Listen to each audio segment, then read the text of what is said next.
Hello, welcome to the stream. This is my first time trying streaming on YouTube, so this might be scuffed as all fuck. You're just gonna have to put up with it. I'm joined again today by Thaddeus, aka Rory, and what handle do you want to use, dude?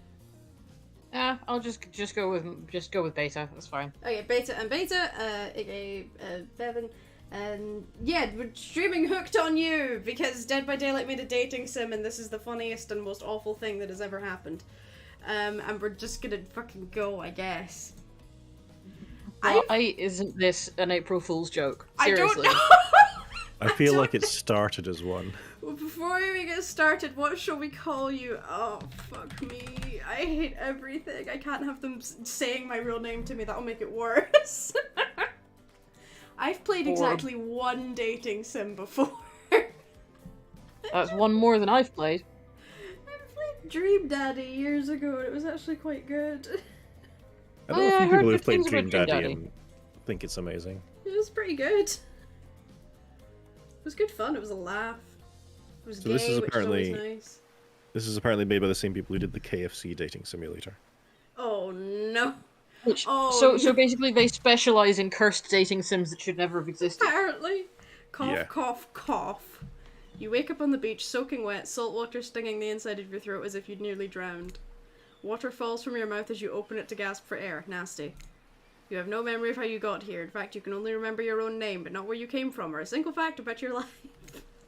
Oh, okay. What you do know is that despite the outrageous beauty of the landscape around you, you feel incredibly sick to your stomach. Nearly drowning will do that to you. Cough, cough. Wow, I really went down the wrong pipe, huh? You need a minute, or can I go on? Because I can give you a minute. We've got plenty of time. Endless time, really. Please stop. Well, that's terrifying. Uh, The ocean saying, "Catch my drift." the ocean is so far my favorite character. Oh, not now, Ocean. No. Sorry, Urchin. May I continue? What the fuck is happening? I would like to volunteer to be the voice of the ocean. Please be the voice of the ocean. Please go on. Okay then, This is not the ocean. as I was saying, this is so corny, like, this is worse than I thought it would be. You look down at your feet, ankle deep in the crystal blue water of a newly arrived wave. As the water recedes back into the ocean, it reveals a grotesque discovery.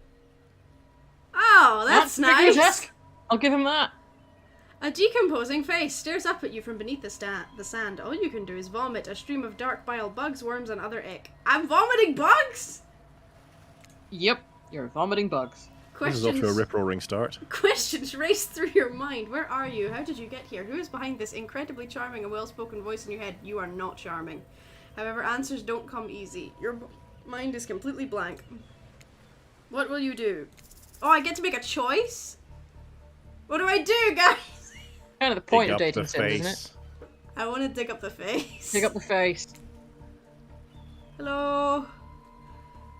You brush the sand away from the half-buried human head embedded in the ground before you. Ooh, shiny! There is no body, just this head. As you pick it up, flicks of skin fall to the ground. The jaw falls open, revealing a gold coin sitting on the rotten tongue of this poor dead soul. Getting your hands dirty, I see. Oh, Christ! I like that. You're a take charge type. I hate and love this. I have very mixed feelings. What is these? Is it... You examine the gold coin briefly, happily distracted from what has otherwise been an extremely confusing morning. Very concerned that you might be Is this a game reference, Rory? Oh, lore master. I'm checking, because that symbol is very familiar. Oh, the sun beats down on you, drying your clothes. You check your pockets, but they're empty. Plenty of room for a gold coin, you suppose, and so you deposit it. Well, that's a nice coin you've got there. What if you were to spend it right now? Okay, I figured out where that symbol is from. Right? Do I want to spend the coin? I don't think I do. I don't think you do. What the fuck would I be spending it on? No thanks. Look, I'm gonna level with you here. That coin you found, it's mine. I dropped it yesterday and I've been looking all over for it. You're a voice in my head.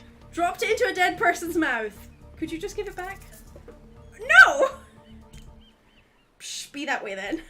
Your mind doesn't have a chance to linger any longer on your current situation as you feel something soft bump into your foot. Oh, that's a bloody handprint on that beach ball. What's his name? Rory. Hmm? What's his name? The ball. The ball? Wilson? He's got a... Wilson? Wilson, yes. When you look down, you find a volleyball sitting in the sand there next to you. You stare down, frozen. A voice calls out from behind you. Oh god. Go, Bethan, go. A little help, please? I don't know why she's not Russian. She should be Russian. Oh yeah. You turn around and when you see what's waiting for you, your jaw just about hits the ground. Good lord! Oh no! The biceps! Oh, hello. Sup, Wraith? Oh, hi! I think somebody called her a big titty goth girlfriend. Yeah, I think so. Hi, Trapper. And I don't... Sorry, you aren't sexy. I'm sorry. No. The other three, yes. The other three? 4 gorgeous monsters. Okay. Three gorgeous monsters and the trapper. Yeah, stand halfway between you and a well-tended volleyball court. Each of them oozes with undead energy. That's a thing. A magical aura That's not fair. reaching out and penetrating you via your eyes. I don't want to be penetrated via my eyes, thank you. As far as I'm aware, how only the 2 of them are Huntress- undead. I like the Huntress still has her veil. I like how they're all blinking. Yeah, they're just like... what Just the fuck? frozen, blinking in the middle So in midair. creepy! Oh god, your heart begins to race. Curiosity, fear, desire. You can't help but stare at these casually dressed, let's call them killers. I don't know, not to be judgmental, but that's just the energy they put out there. So many competing feelings rush through your mind at once that you are completely paralyzed. I'm not doing that voice. Hello! I don't even know how he talks. There are weird days and then there's this. All you can do is look down at the ball and back up at this monstrous lineup of, well, literal monsters. Sexy ass monsters, though. What do you do? I don't know. What is with this soundtrack? Could I just say no and go back into the ocean? I mean, the ocean has the best voice thus far. I feel like saying no thanks is the Far Cry 4 stay at the table ending. You bend down and grab the ball. It's warm from sitting in the sand on this beautiful day. When you give the ball a toss, it arcs beautifully through the air and lands right in Huntress's hands. Should I do her voice and do the Russian accent? She's very Russian. Okay. You Not do a better bad, Russian accent than I stranger. do. Fuck, that was bad. Huntress's muscles ripple. The Hunter! No! Put the on her name! Put the on her name! She's the Huntress. Huntress. She has a the in her name. The Huntress's muscles rip as she as she grabs it in her hand. You look her up and down and consider what it might be like to be held tightly in those strong arms. Warm perhaps, maybe a little sweaty, but that's okay, it's natural. Right, Bethany, you gotta do at least one of them. Well, I can't do a Japanese accent, so I'm not even gonna fucking try, because it'll be racist as shit. Do your fucking Valley Girl voice, it'll be jarringly Really? uncomfortable. Try hard much, black. God! That's a word.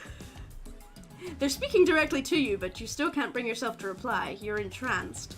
When you snap out of it, you realize that everyone has gone back to the volleyball court. You're too gay to function is your problem. Alone again, you look across the beach at these strange residents who casually bat a volleyball back and forth, happily ignoring your intrusion onto their private beach. Should you be frightened, worried, excited? I did refer to them as killers, not to give too much away. But at the same time, damn, they are looking very appealing in their own way, and nobody so much as lifted a blood-soaked finger in your direction. Don't be scared, urchin. You were made for this. Was I? Well, geez, if the spooky ocean voice says not to be scared, I'm sure it's all gonna work out. With no good reason not to, you decide to head over and see what happens next. So yeah, the symbol on the coin is the symbol of Wraith's all-seeing add-ons. Oh, okay. So it's Wraith's coin. Maybe. It's got his symbol on them. It seems like you've derailed the volleyball game just by showing up.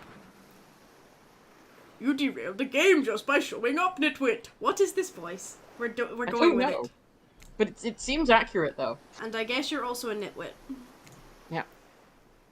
Look, it's best just to go with what Trapper says when he says it. That's a policy I hold for pretty much anyone who always seems to have fresh blood on their hands. He's No, also that's quite like right. his mask looks like goofy and smiley, but he's clearly like scowling underneath it. I don't know. I thought he was just like I thought he had his mouth open underneath, like. It looks kind of It's like a hard to tell. grimace. You see, like here where the lip kind of goes down, like it looks like a grimace. I mean, you see here, like I can't Oh, do you tell guys what not see my cursor? Oh, okay, Not the at all. stream does, but you don't. That's rough. Honestly, to be fair, the one that's the one that is confusing me most is the Wraith, because I expected Huntress and Spirit to look good. But the Wraith I did not. You didn't know that the Wraith would be hot? I did not know that the Wraith would be I hot. kinda did. You mean with those skinny chicken legs he has? Yeah, them chicken You know- legs. Hey, don't worry about it. It's all just a game. Existence, that is. Okay! Yep, goth girlfriend, got it. Besides, you seem a lot more interesting than a silly game. Oh god, okay. What's your deal? What brings you here? You mean they're here to do more than distract me from my total domination? Right, Rory, you gotta be the Wraith. That was Wraith. The sign means he was done with the game too. Does he not talk? Either that or he saw a butterfly or something. Of course we give Rory the one that doesn't talk! He does. I've seen him talk. Look, I don't care. I really hope we don't have to talk to him too much because I hate this voice I've picked for him. Look, I don't care why this slack-jawed moron is here. I just want to know, can I Jesus. kill them or not? That fucking stare. Christ. You know you can't. At least not yet. Oh my god, she has her axe! Of course she does. What is That's this why she has facial those ruffles. expression? The axe is hidden beneath the ruffles. Oh yeah, not yet. Nope, wrong accent.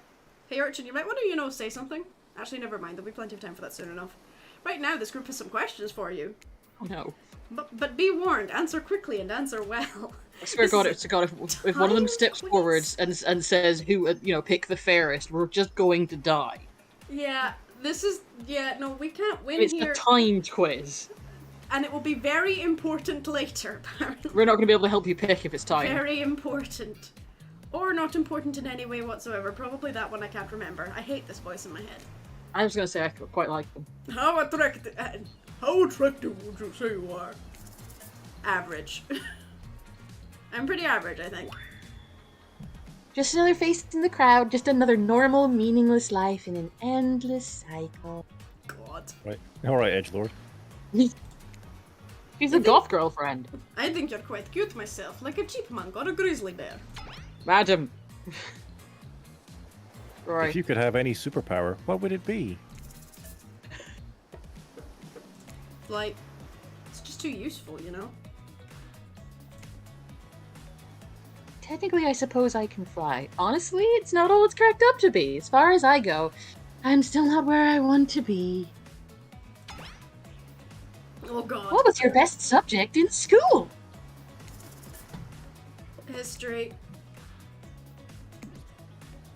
Nice. It's important to know what came before so that we're not doomed to repeat humanity's mistakes. I mean, we will anyways, but still. What's your favorite animal? What the fuck is that? Like an otter Otter! or a weasel. Mustelids. 100%. Yeah, the mustelids. Be honest, you have no idea what a mustelid is, and you're just hoping it's some secret answer that results in a hilarious Easter egg, right? No, I actually do know, because Bethan knows! Shut up, Like voice in my otters head! and weasels and, all Yeah. them. Because there is no Easter egg, it's just another word for ferrets and stuff like that. Yeah, that's fine, I like ferrets. I outwitted you, game. Yeah, get fucked, game. What's your favorite color? 3-day-old corpse! Blue. Blue isn't good for productivity. Makes people want to be lazy. But he paints everything red. What's your dream job? Oh, but not working at all. It takes a lot of courage to break free from society's expectations to climb the ladder. Only she could spin laziness into some kind of grand crusade, these damn millennials. Okay, Boomer. Hey, boomer! Best flavor of ice cream. Chocolate. Horse flesh. Horse Where'd you get your- flesh! You getting your ice cream from Tesco? Oh no. Oof. My favorite flavor is pain! That's a very WWE Same. answer. Same here. Mine is vanilla, swirled with pain. What's with these people? I think mint chip is the greatest flavor ever conceived myself, but enough about ice cream, am I right? Hold on a second, this reminds me. I am right, always. It's a lesson you should learn before we go too much further. Do what I say if you want to survive. Pick mint chip. We're teaching lessons now, narrator. You rascal. Kill or be killed is the rule on this island. Even for faceless voices. Oh, can you kill the voice, Ocean? Please kill the voice. Tell me, what's the best flavor of ice cream? Fucking chocolate, get fucked. Do what you want. Yeah, fuck you, voice. You got a reading comprehension problem? I just told you mint chip was where it's at. You almost bought yourself a game over there, buddy. That's right, I can end your life whenever I want to. I'm in control, so don't you forget it. If I say you like mint chip, you like mint chip. Now try again. Tell me, what's the best flavor of ice cream? Chocolate. In case it wasn't clear who's in charge, it's me. You have to understand. It feels very good to end someone else's game.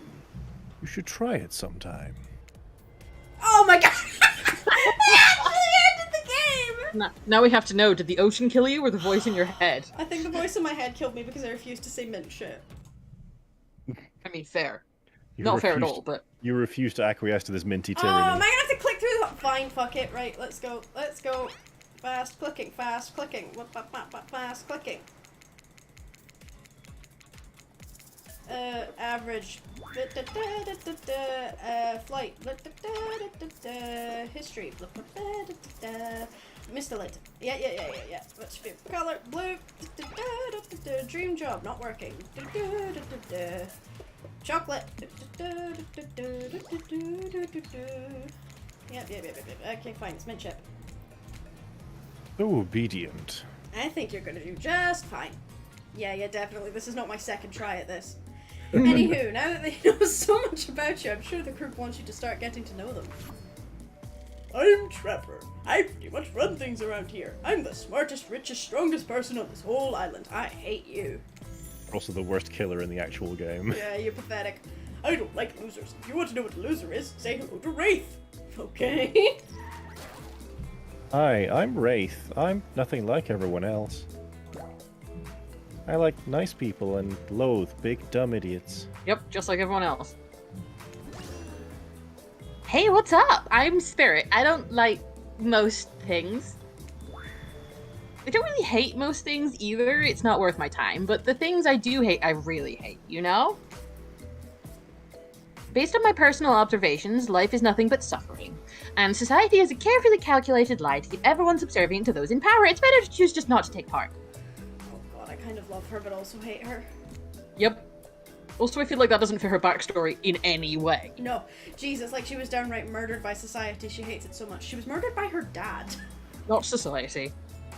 Oh no, wait, I'm remembering Spirit's story now, and that's almost exactly what happened. No, it's not. Her dad It's not. killed her because he was possessed by the spirit of her great, however many greats grandfather. Well, he also killed her because he's a family annihilator and therefore a piece of shit. Oh yeah, he is, isn't he? I forgot Yeah. about that part. And he was also under a lot of pressure from like the traditions of the culture he was Yeah, in. that's often So what I leads to think- family I think- annihilators. Yeah, I think that's what Yeah. the society reference was all about. Oh, I see, Oh, yeah. I see. That does make kind of sense, yeah. Hey, Anyway. I'm Huntress. Don't let these bummers get you down. There's a lot of fun to be had on this island, along with lots of love. That's terrifying. Yes, there is, if you know what I mean. I do not want to know what you mean. Grow up! Throw a body. I've explained this 1,000 times. I'm dead, but I'm not a literal ghost. I just create a trail of fog. I'm not made of it! Whatever, fog body. That's not nice. He's not nice. You love it. Only sometimes. Gross. Ew, really? That... That's Yeah. disgusting. That's why she likes it. I hate all of this. Don't speak for me, I also hate it. Stop speaking entirely, actually. For the first time ever, I agree with Wraith. Let's move on, otherwise they'll do this all day. Besides, if I know this crew and I do, they'll want to show off soon enough. Oh no. God. If we're done playing, let's do something else instead. Wow, for once I actually agree with the meathead. I say we go to my yacht. It's the massive boat docked nearby. I'll give everyone a taste of true luxury and power. Wraith rolls his eyes, and my voice is dying. Don't mind him, he just hates fun and happiness. No, I hate the endless, desperate, soul-crushing pursuit of wealth, the way it's flaunted needlessly, and the cruelty it engenders. What about hanging out by the pool? I find the water calming, simple, beautiful. Hey, what about that volleyball game? We can exercise and have some fun as a group. Are you serious? There's a perfectly good lounge to chill out at right here. I'm tired, and besides, I hate being in the sun. Where do you want to go? Okay, right, if it was me personally, I would already be in that lounge. But but this is, I think this is us basically picking what path we want to go on. So what path do we want to go on? Who are we trying to seduce? Who are you trying to seduce? Because we're just here to laugh at whatever you're doing. I don't know. Much. I mean, if it was... You're here to seduce the Huntress, really. I feel like we have to go with the Huntress just because of how fucking thirsty you and I both are for her. Yes. Okay. I feel that is... She wants to play volleyball. You have to do exercise. Oh, God. I hate that I interrupted your game. You should finish it. Yay, I love to play outdoors. I also love to meet new people. This is gonna mean a lot of me talking to myself, okay? I also love to bring them home to play. Hot. I'm sort of a big kid at heart. Obviously you are too. I like you already. Oh, the big kid at heart thing is concerning, I don't like any considering what I know about her backstory. Yeah. I hate people who are too serious. They ruin everything. Well, they do if you don't handle them swiftly. Why do you keep showing your ass off? Oh, hi. I'm not voicing any more characters. You two can be these fuckers. Fine, I'll be Claudette. Guess I have to be Dwight then. You do have to be Dwight. For just one moment. This is Dwight and Claudette, our activities coordinators. They're also the cooks, waiters, bartenders, janitors, and every other job. They're the only help remaining on the island. This place we call Murderer's Island. Cue dramatic musical flourish. That wasn't very dramatic. None of the others survived. Survived the interview process, I mean. Hence why we shall heretofore refer to them as survivors with a capital S. These two have worked here a long time. So very long, I don't actually know how long it's been. Sorry, anyway, I should probably let Dwight and Claudette do their mandated jobs. They sure look happy, but they're vibrating with a nervous energy that's starting to give me the creeps. We will now escort the group to the venue of your choosing. However, in future we recommend waiting for us to present you with your options whenever possible, and don't just run off to various activities unsupervised. We don't have much autonomy around here. The least you can do is allow us to do our job. The most you could do is help us get off this island. Dwight! Yeah, pardon me. Please follow us. Hey, narrator? Yes? Something I can help you with? Why is the narrator suddenly the Sandman? I don't know! Those two, Claudette and Dwight, did they just start to mention something about wanting to escape? Is escape an option? Should I be trying to escape? Escape? Them? Oh, no, I think you're mistaken. It seemed like Dwight was asking for help to get off this island, though. Oh, right, yes, that's true. Yes, he was, but he just meant that he wants to get to the other vacation island getaway a couple miles south of here. It has much fancier accommodations than this island. Assuming that's one we can see. Yeah, it's one of those big corporate outfits, quite exclusive, where all the famous celebrities hang out. Very luxurious, doesn't quite have the charm that this island has, though, trust me. You wouldn't want to go there. With all that money comes a lot of restrictions. Oh, I remember what that is now. I'm pretty sure that's the island where all the licensed killers are. Oh, that makes sense. This is where you belong. Now, off you go. It's time for an activity. On this island, your decisions matter, mostly, when I agree with them. Not like that other island. So what'll it be? Didn't I already pick? Yeah, but they're you know, you now get to choose another choice, another chance, even. Guess I'll just pick volleyball again. I'm fucking volleyball. Wow, it's so exciting to have someone else into athletics on this island. Ah, yes, that's what's happening here. Spirit and Wraith are so boring, and Trapper is so predictable, relying on brute strength to win games. He has no respect at all for grace and skill. Thank goodness you didn't choose the yacht. What kind of a person wants to be sitting duck in the middle of the open ocean? You're just asking for a sneak attack from an elk. I mean, they can swim. They can, actually, that's a good point. They can dive up to like 20 feet. Wondered how long it would take for her to bring up an elk attack. Isn't that what killed her mum? Presume so. Yeah, actually. Game's starting up again. Make sure you're watching close. She's really something, huh? Something with Elk don't swim. PTSD. Yes, they do. Live in the forest long enough and you'll see an elk swim, believe you me. Cheer for me, cute stuff? Oh no! The killers resume their place on the volleyball court and resume the match they were playing before you arrived. Hey, fancy lemonade? I see you working up a thirst eyeing those bouncing buns playing volleyball. We arrived with thirst. Claudette hands you your lemonade. Ooh, so fresh, so tart. She leans in and whispers in your ear. Would you bet on to him, Who's the MVP of your little heart? You're nervous. You don't want any of these killers to hear you talking about them, or not talking about them if they're into that sort of thing. Just pick someone. Please. It's not like we got all day, night, week, month, year, lifetime, eternity or anything. Who put sand in that guy's shorts? Sheesh. Okay, I think, Huntress... We're sucking up. The Huntress? Oh shoot, Huntress overheard you. Oh, you've got your eye on me. I'm flattered that you think I'm good, but thank you for that. But honestly, I'm a little annoyed that I've been so flashy with my moves, and your ass. Usually I'm so sneaky that you can barely see me at all. That's not accurate. Wait, what? Okay. Wait, what? Huntress is totally kicking my butt. Correct answer. I'm allowed to support the other people on this island, right? Oh, jeez. I have no idea what the rules are here. Are there even rules? I should have stated my secret Larry. My secret Larry. Rin Larry, huh? You should have stayed in your secret Larry. Wow, what a game! What a game? It's a tie. Dwight and the Wraith sound very much alike. Can there even be a tie in volleyball? No one knows, since this is everyone's first time playing.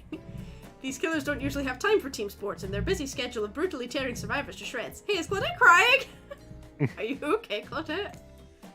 Probably just shedding a tear for her lost fellow survivors.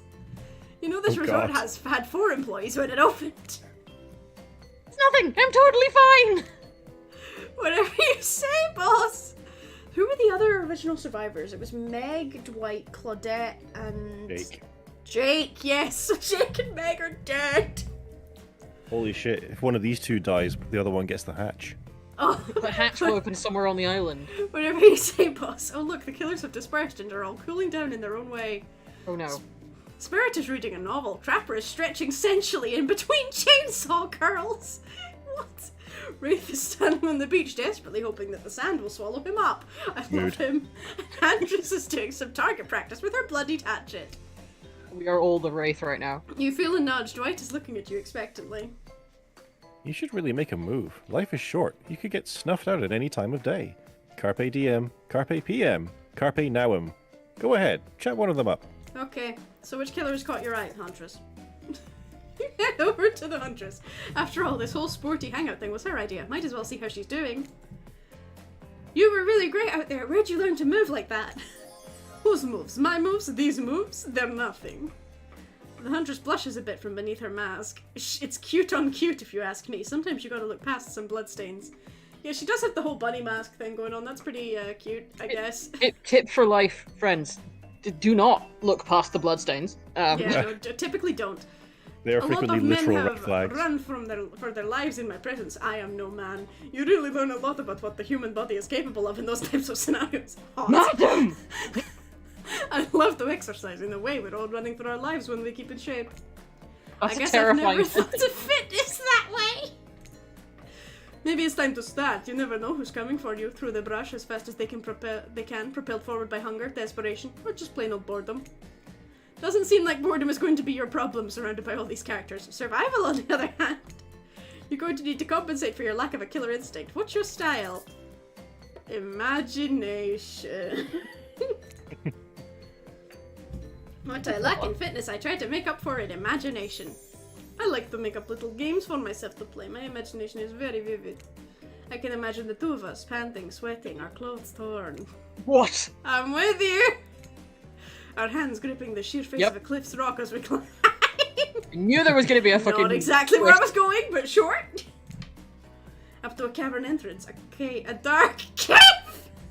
Slick with dew! Madam, we are too gay for this. Would you Shimmering in stop? moonlight. I'm back with you. A pack of wolves await us there. Friends, enemies, dinner. We look into each other's eyes, then back at the wolves, and together we howl. Howl! It sure sounds exciting. My blood is pumping just thinking about it. Come on, everyone. The fun and games can't be over already. I get it. Volleyball? Not ruthless enough. Look at us. We crave action. We crave excitement. We crave the thrill of the hunt. It's time to see if our friend here has the hunter's instinct. I don't. I saw you surveying me like prey on the volleyball court, Archie. Yep, like prey. Definitely prey. Yes, prey! Huntress waves a bloody axe in the air and you step back nervously before you realise she's not waving it at you, she's handing it to you. Don't worry, I've got several of these. It's important to hone your skills, especially when you're in a new place where threats may lurk around every corner.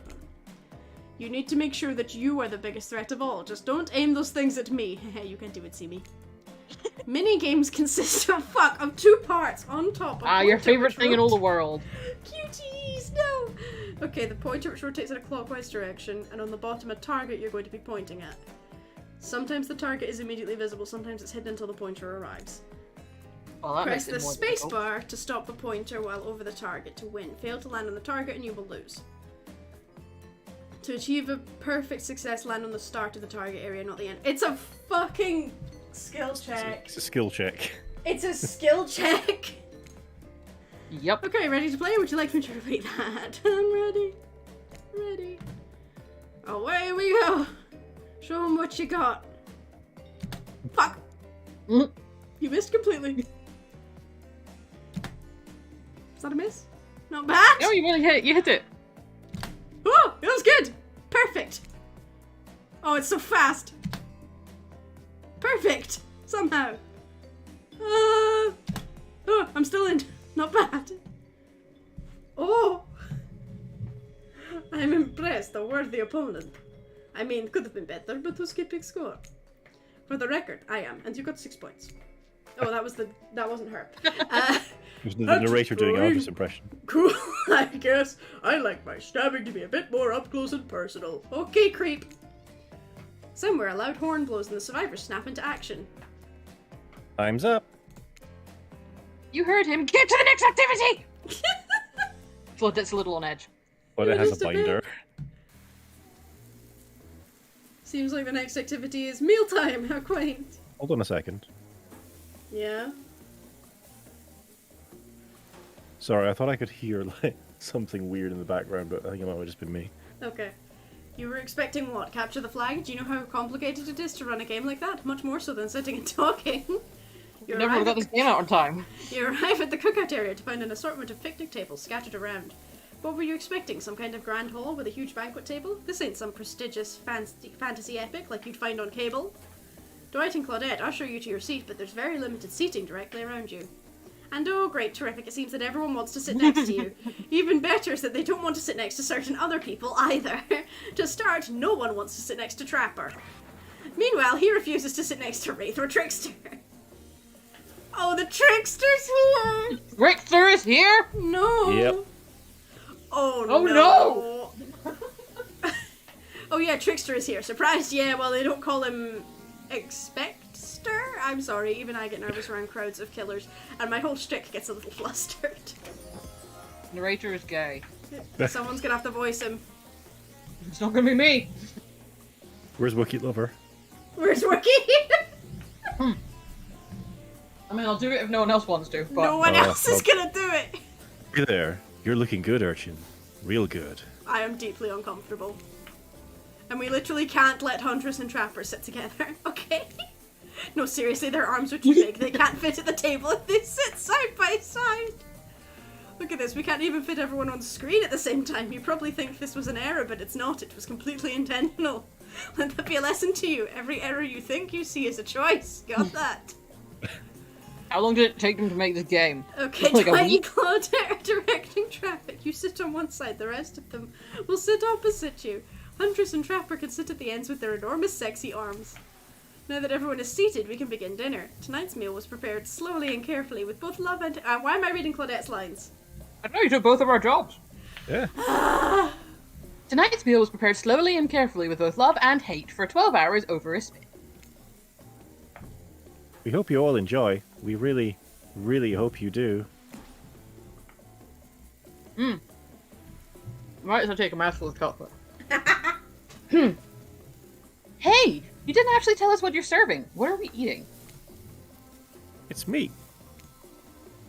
Seasoned with a specific number of special herbs and spices that we simply can't divulge. I can tell they made the Is it KFC dating 5? simulator. My favorite. Meat is good. Meat is murder. Which you'd know, considering what you've been up to. Who are you to get judgy now? I'm just sharing facts. And you need to murder something to eat its meat, so that's like technically true. Technically, true is the best kind of true. Okay, enough yapping, let's eat. Hey Urchin, you thinking what I'm thinking? I doubt it. It's gonna be a person on that spit, right? Or several parts of overlapping people, I was perhaps. thinking. I haven't seen many pigs wearing palm tree button-down prints, you know? When you look closely at the spit, you spot what definitely appears to be scraps of fabric sandwiched between some layers of meat. I think I might be sick. Is there anything else to eat? This took 12 hours. And we do literally everything on this island. Actually, there's one thing you're not doing today. You're not carving up this delectable meat. Wow, he's right for a change, because I am with my broadaxe. It's the perfect tool for easily chopping anything in twain. First, who says twain? Sometimes I swear it's like we're all from completely different historical eras. Second, I'll handle this with my cleaver. Fast, powerful, and clean. At least it's clean when the meat is cooked. No blood. Ugh, you two and your ridiculous bicep swinging contest. Enough, grow up. Oh! Obviously my gorgeous katana is the only option, obs. The hell it is! Oh! Well, I'll show you both my katana and send you to actual hell if you'd like. Please stop. Please. I hate it when we fight, or talk, or even when we look at each other in the eye. He's so Fuck him so much. precious. I can do it. I have the skull of Azarov. What the fuck? That's a mace! Great, instead of slicing it up, you can club it to a second death. Here, I know this isn't what you want to eat, but hurry up and volunteer to carve up Felix. I mean dinner. It's Felix! Oh, Felix! No, Felix Richter, no! Felix, no! Otherwise, this will go on for hours. No hyperbole. They once argued over who had the most effective weapons for 72 hours straight hours. And it doesn't matter which one does it. When they're done, they will take even longer cleaning their weapon, all while explaining the value in maintaining your tools. Despite being a bunch of cold-blooded killers, for some reason they're always terrified of tetanus. Imagine why the spirit would be. Hey, why don't you just let me carve up dinner? Splendid idea. We'd hate for it to get cold. He hated when it got cold. Here's a machete, freshly sharpened. Oh no. Cut up Felix accurately, cat. Oh no. I don't even like Felix and I feel bad about this. I know.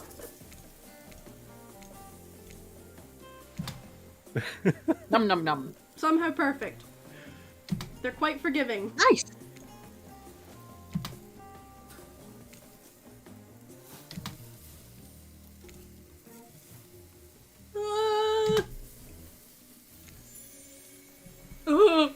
That was pretty good. I'd like to see what you could do with a less clumsy weapon. Yeah, I said it, machetes are dumb. Dinner is finally served. For real. The sounds, especially coming from the mask killers while they eat, which involves lifting their masks and shoving food up behind them, are nasty.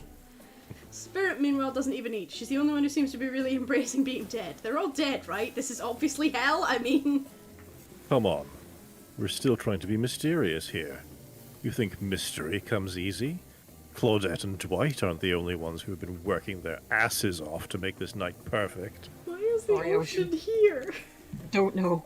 Well, at least they're lifting their masks. This is only 99% as disgusting as it could be if they just tried to mash stuff through there. Spirit, why aren't you hungry? The trapper's mask does have teeth on it. It does. But the two best things about being dead is not having to eat. That's only one thing. Think about it, Urchin. Number 2 is no number 2. One less thing to think about in the afterlife. That does sound good. Not having to eat or shit. Yeah, that sounds pretty good. Even if I wanted to eat, I have no idea what would actually follow. You might have noticed, but I'm mostly just a bunch of dismembered body parts floating in a spectral form. Yeah. Noticed. Yeah. Do you see how deep this cut on my abdomen is? I don't think my digestive tract connects anymore. Between the food and the behavior of the group, this might be the worst meal in history. What even worse is, they're staring at you. You're not eating. They don't like that. I think they want an explanation why. What do you tell them? Look at the seagull! You ever seen a seagull that big? I haven't. That's incredible. Anyway, what were we talking about? Lame misdirect. Yeah, she's right, Urchin. Pretty lame. Own who you are. Never compromise. Thank you. Didn't you wash up on this island with no memory of who you are and how you got here? Why do you know that? How do you know that? Yes, you did. Poor thing.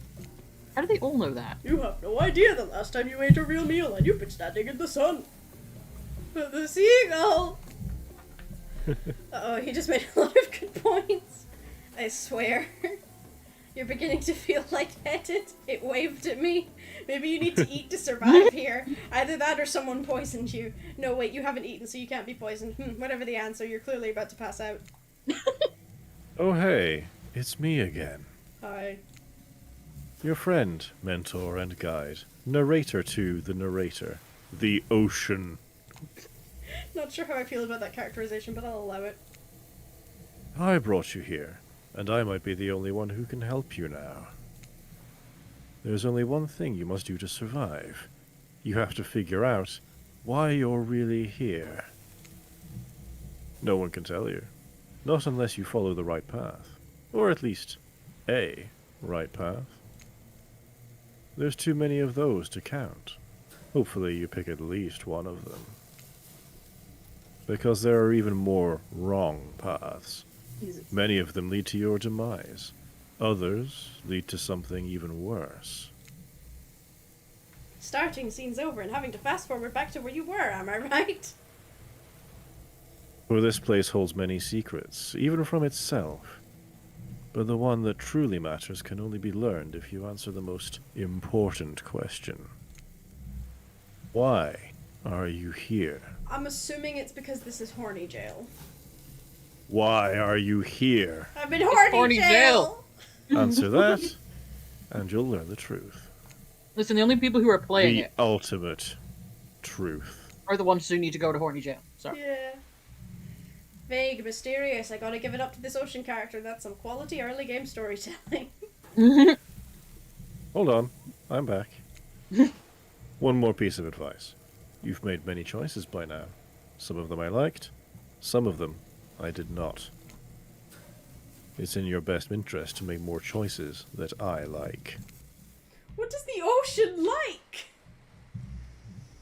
You wake up to find Huntress holding your limp body, gingerly pouring cool water into your mouth. Oh good, you're okay. Sometimes when I try and care for people, they have a way of ending up less alive than when I started. Yeah, I know! It's fair. Which would be a total bummer if that happened to you. It's been so long since I had a normal, happy, healthy, living person around.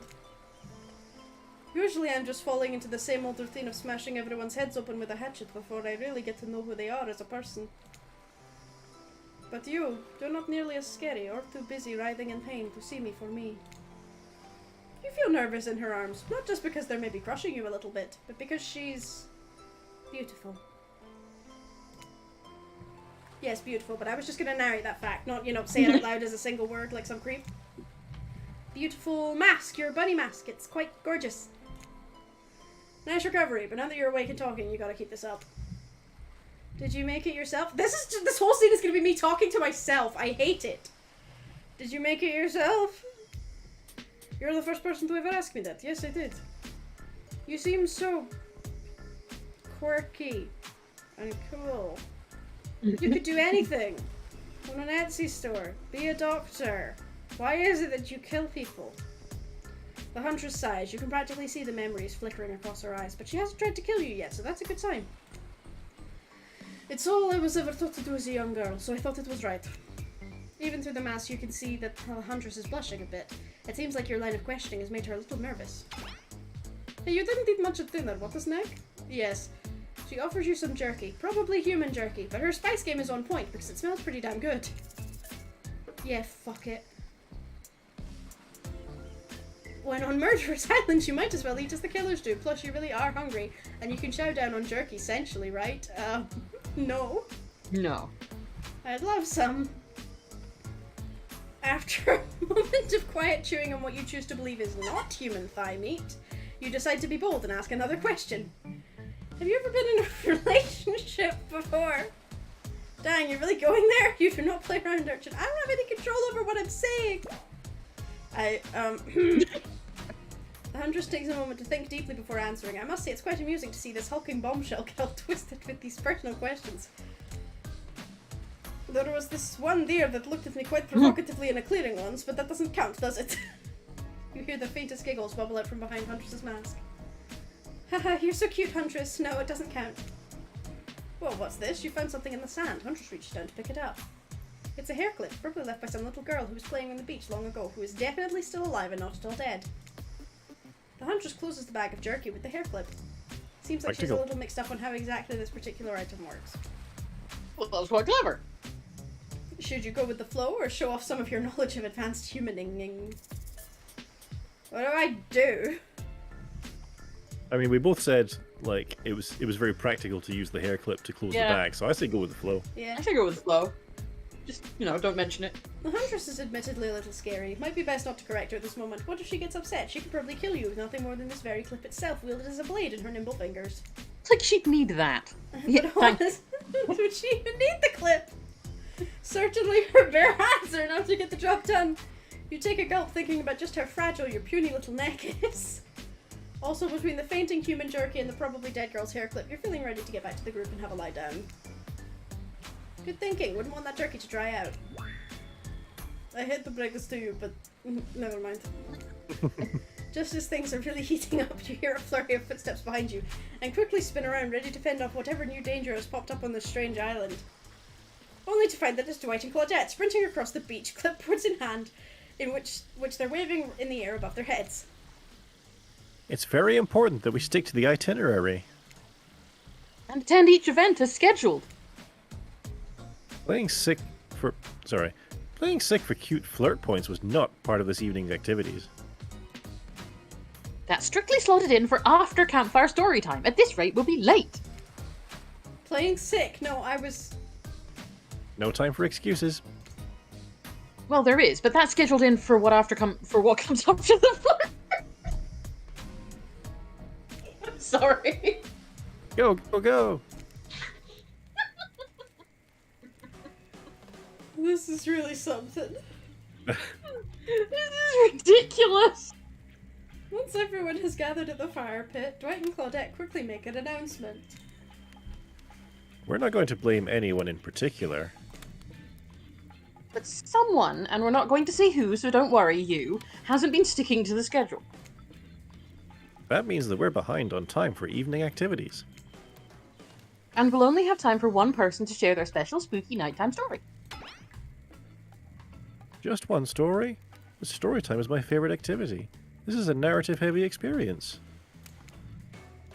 You're telling us that only one person gets to share? How will we decide who? Oh great, we have to decide as a group? That never goes well. Whoever did this, step up now. I swear I won't be angry. I'll merely chop your head clean off. No fuss, no muss. Voice trembling, you realize this is probably it for you, but you embrace your fate. Sorry everyone, I think they're talking about me. To be honest, I still don't understand how this whole schedule thing works. I guess I lost track of time while I was passed out.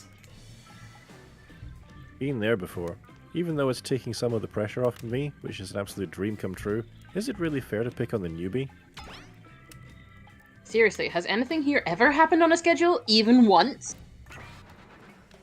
Damn it, Donald, if you try to flex that authority gimmick one more time, so help me, I'll snap your head off so quick and then I'll drown you in his blood, Cynthia. Fuss and muss are back on. You two know I love to hack, slash, and slice. Who are Donald and Cynthia? I think it's Dwight and Claudette. We all know you love to kill. It's almost all you talk about. Nobody named any names? Who even knows any names? Not us! I renounced my name. Who's Donald? Who's Dwight? Who even knows anymore? Call me nobody. But we, I love how it changed. but we still gotta get started on story time, so... Urchin, who do you think should go? Ah, damn it, that's a name. Please pick somebody quickly so this tropical vacation doesn't turn into a bloodbath. Huntress. I choose you, Huntress. Whoa, this entire experience is being carefully crafted to avoid an IP infringement lawsuit. Let's be careful with the catchphrases, will you?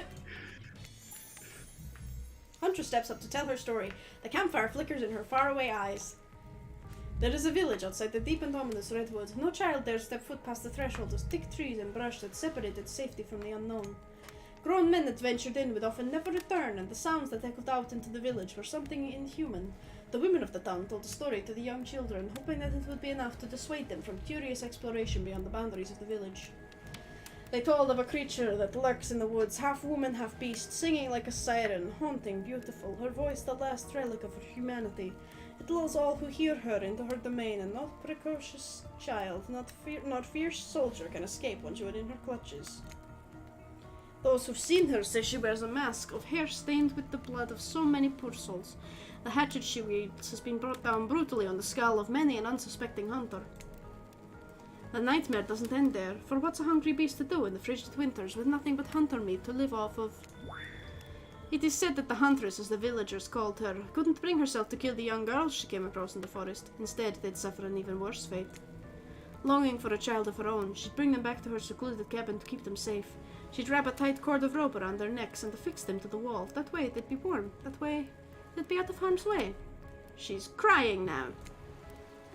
The huntress would even bring the girls presents, toys she'd pilfered from other bodies, masks she'd fashioned out of things from the cottage, and little dolls made of grass and twigs. But these toys did nothing to quell the children's fear.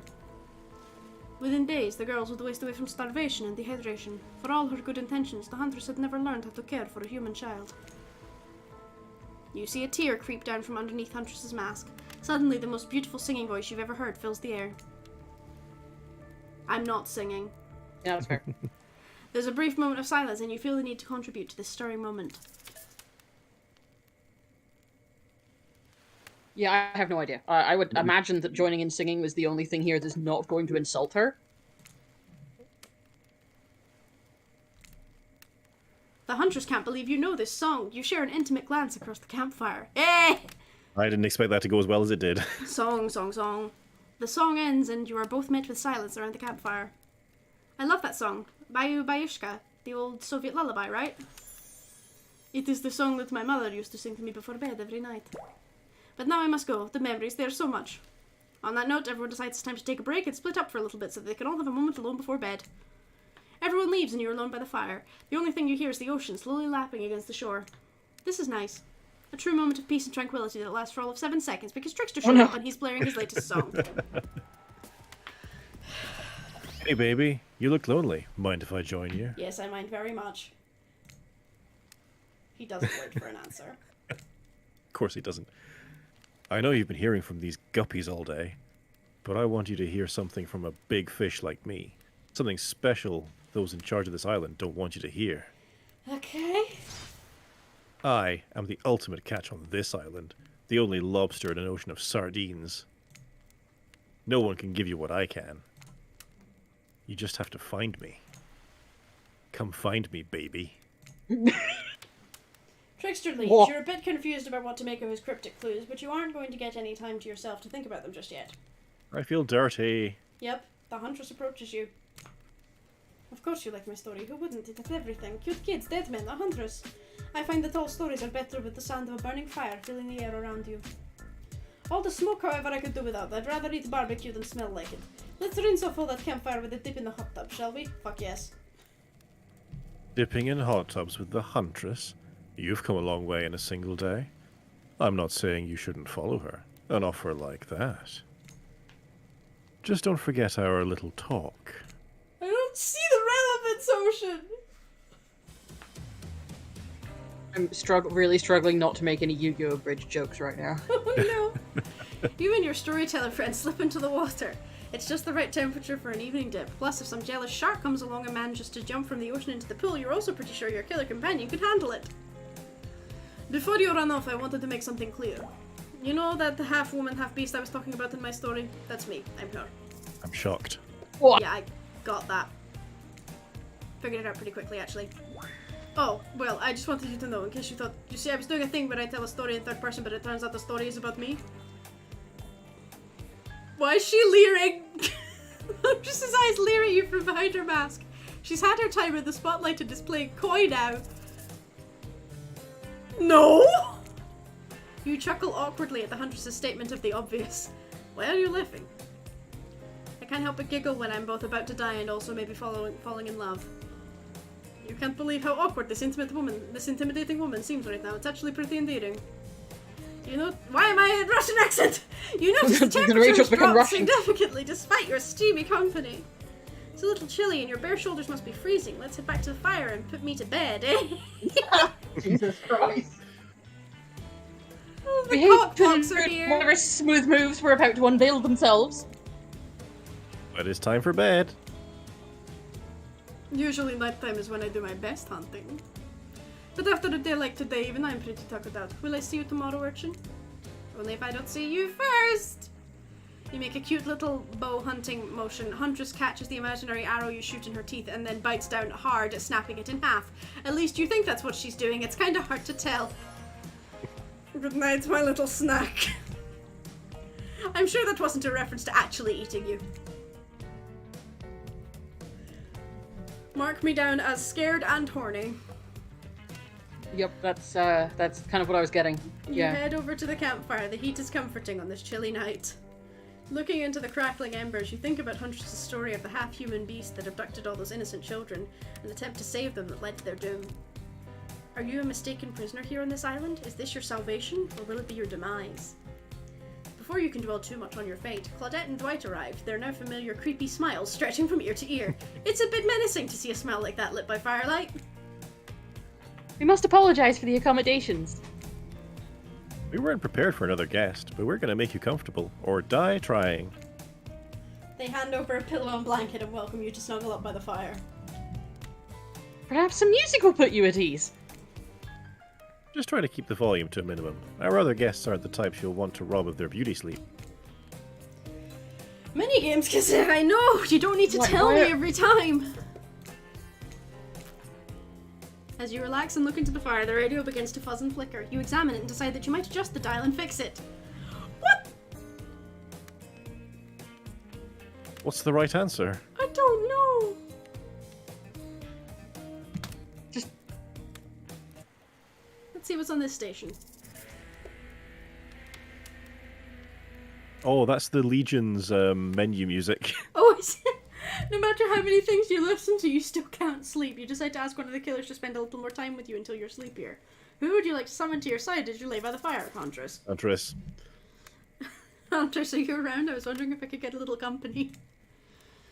The Huntress appears in an instant. You really didn't hear her coming. She's more than happy to tell you her secret for falling asleep when she's feeling restless. Oh. Does that tea have a meatball in it? Quite It's a possibly. mushroom. If a Soviet lullaby doesn't work, this special mushroom tea has always done the trick. When I'm not coating the blade of my hatchet in it to ease the passing of my victims, I'm steeping it in a piping hot mug of water. Try it. You do. You finally start to feel sleepy, except maybe this isn't really a sleepy feeling. Maybe you're paralyzed. No. You try to keep your eyes open, but you can't. Darkness overtakes you. The dark voice from earlier speaks to you again. It shouldn't still be as spooky. By now you've had a whole day of strange voices in your head, but this one is still undeniably odd. Really worked up a sweat watching those killers toss the ball around, huh? Ugh. Would it have hurt so much to go splash around in some cool ocean waves afterwards? I'm just saying. I'm out here, you know. Is the ocean jealous? I think so, yeah. You awake suddenly to see someone looming over you. Wraith stares at you awkwardly. He says nothing, just stares. You look around to see if there's something going on behind you or on either side, but nope, just staring. Oh, you're awake. I saw you with the Huntress right before bedtime. Are you making some sort of a alliance? Are you with Wraith scans the horizon. them? I'm just making sure you are who you say you are. I've been burned before, and something seems off on this island since you've arrived. Even more off than usual. Maybe we could talk more about that tomorrow. It's just that since you got here, I just think we could have a really nice day tomorrow. Together. It's just, you have no idea how long I've been here with these monsters. To be honest, I have no idea either. They're just awful. Boring and loud and stupid. You're different. There's finally someone here on my level. You're thoughtful, interesting, gentle. I think we could, you know, have fun. I could show you some cool stuff, if you want. If you don't, that's totally cool. I get it. No pressure. In fact, probably just forget I was here. Good night. Finally alone for real this time. Maybe you drift off to sleep again. Hopefully No. you're not poisoned. He's quite adorable. He's adorable. Oh. And also, I would like to point out that the trickster is significantly less attractive when he opens his mouth. Yep. Is anyone Wait a surprised? No, not Wait really. a second, where are we? This isn't, oh geez, it is. It's one of those reality show confessional rooms where all of the contestants talk directly to camera. I think that they went really well. These were some of my first interactions with someone who isn't the parent that's impending bloodshed or untimely perishing in my Russian cottage. So I'm counting today as a win, no matter what happens. What do I think of the newcomer? Do I have to say? Oh, I do. Okay. Attractive, mysterious. I really don't know that many other words since I was raised by my mum in the woods until she was skewered by an elk and I had to wash her entrails off my sarafan. That being said, the other three should make sure to be on their guard. I don't know who this newcomer is and will want to spend time with tomorrow, but I for one will not let my guard down easily. Who knows about the others? Wraith, I think, knows more than he's letting on about this place, but he's a hard nut to crack. Meanwhile, Spirit is just screaming all the time. Major buzzkill. And Trapper, oof, I don't even give Trapper. He's sure, but he's buff, sure, but daddy issues much. Sheesh. Look, I don't need anyone. I've been perfectly fine on my own since my mother died. I eat a fine diet of raw deer, bear, and human, and I'm fit as a fiddle. That being said, something about this newcomer makes me think that I might be missing out on some huge part of this thing called life. This is weird. I don't care enough to kill this person, but if anyone else wants to, I don't care enough to stop them. Might have to just kill Dwight to feel anything again. I don't really care. This island is full of people who don't really like me, so what's one more? I don't want to get distracted from my plan anyways. Have you absolutely nothing inside? It's fine. Okay. So the Huntress is into me, the Wraith is plotting, and the other two are just sort of here. Yeah, basically. You open your eyes, the sun is shining, there's not a cloud in the sky, and you feel great, totally well rested. There's a whole You're bunch not of even- clouds.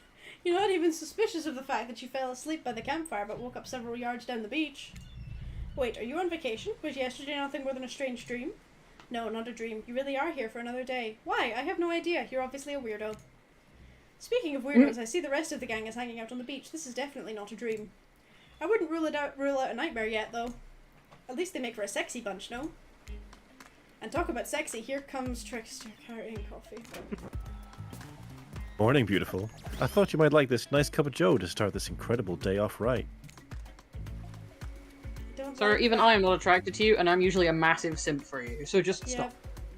Trickster seems suspiciously cheerful. I'm sure there's nothing nefarious behind his joyous demeanor, though. Everyone knows musicians are morning people. I also want to wish you luck. Today is an important one. My only regret is that I won't be a bigger part of it. Budgeting issues. Also, I am just swamped with engagements, especially on the other island. Trickster winks at you. If you want to ask him how to reach the other island, now is the time. Never mind, he left. Well, at least he brought me a cup of... No, wait, don't drink that! What the hell was that? They don't call him Trickster because he's good on a skateboard. And he definitely didn't get that name because he brings people drinks so they can have a good morning. That was almost certainly not coffee, and I don't want anyone casually poisoning, imprisoning, and torturing you. Yet.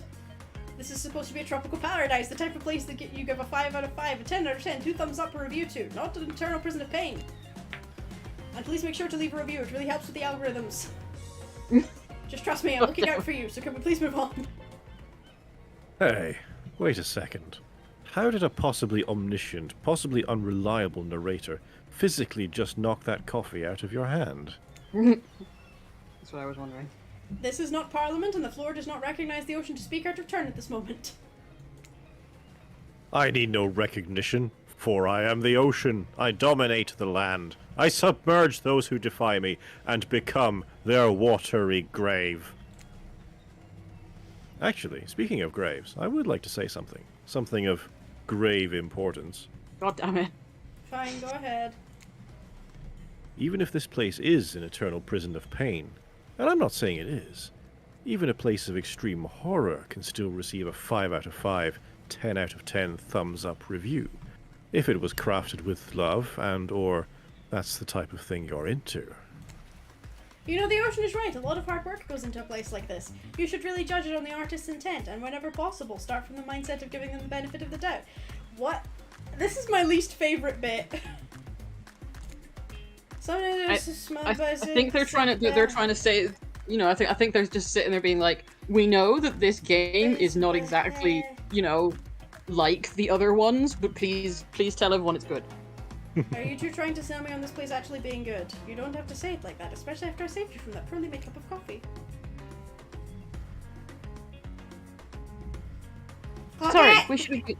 Sorry, we should have been here 5 minutes ago.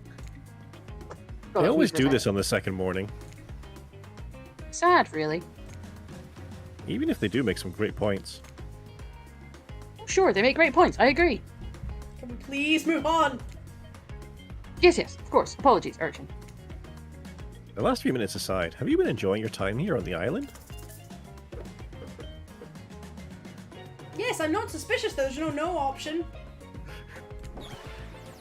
What an encouraging response. And we're so glad you're not suspicious. Hey Claudette, maybe Urchin isn't suspicious because they figured out what they're actually doing here. 0 chance! They're still clicking! Even right now! Does he Helga respond? Hey, look at that. Yeah, they don't know anything. It doesn't matter though, Urchin. We're so happy to hear you're having fun. I didn't say I was having fun. We're all having fun, Urchin! Do you hear us? We're all having fun! We do need to ask you one more question now. We all had to sign away our rights to say anything negative about this place. Would you please sign this non-disparagement agreement? No. Oh. No, You I do will not get a say choice. Anything negative about this island. You have my word that I, Urchin, agree with the terms of this verbal contract. Perfect. Delightful! Excellent. Yes. Stop. How much time have we devoted to this? Quite a lot. Blah blah blah blah blah blah blah. Breakfast. That was my line. Fuck you. You took it from me. I did. Perfect timing. Everyone rolls into the dining area to lard up those sexy little bellies with pancakes and bacon, and so much for maintaining these beach buds. We're all half naked in a tropical paradise. Can we get some strawberries here? A yogurt? Magic bars will only get you so far. Gross. Even killers were sodium intake. Yeah, Take your diet plate culture and in a sit game about down. dating murderers. Thinking about yesterday and the whirlwind of feelings you experienced. Danger, dread, disorientation. It was like going through puberty again, except all in one day on a beautiful and mysterious island. It looks like you're not the only one doing some introspection, though. Trapper stands up to talk about how his day went, in case anyone was wondering. No one was wondering, Trapper. Personally, I wasn't. I can't imagine you could make me any angrier today than you did yesterday, but I really hope you do. I really, really hope you do. Unrelated. Anyone see where I left my cleaver? Haha, just kidding. I always know where my cleaver is. Well, that was bizarre. Good. Back to your breakfast. Nope. Now Huntress steps up to talk about her feelings. I feel a stirring inside my animal heart, something I've never felt before. It's almost like the feeling right before I go in for the kill, but softer, warmer. Sounds like it could be love, or maybe just indigestion from all the raw beef she had last night. Ah well, that must surely be it. No one else We're would assuming it's beef now? weirdly stand up during breakfast too. And just like that, here comes Spirit. If I look especially well rested this morning, it's not because I slept well. As you know, I'm much too dedicated to finding revenge to ever sleep again. But because you all really left me alone yesterday to be my best, not constantly annoyed self, and I thank you for that. I have never agreed with somebody more. Yep.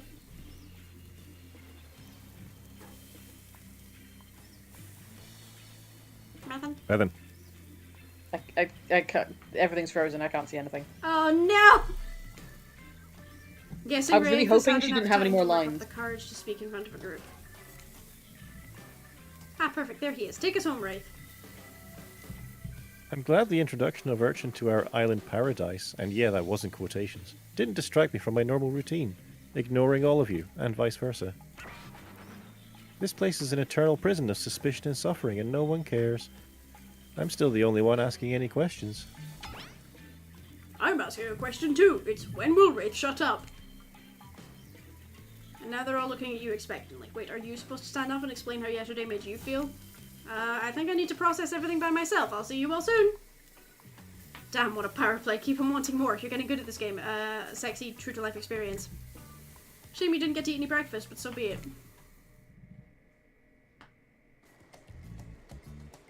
After breakfast, you head to the hot tub by yourself to clear your head. Yesterday was, in short, a lot.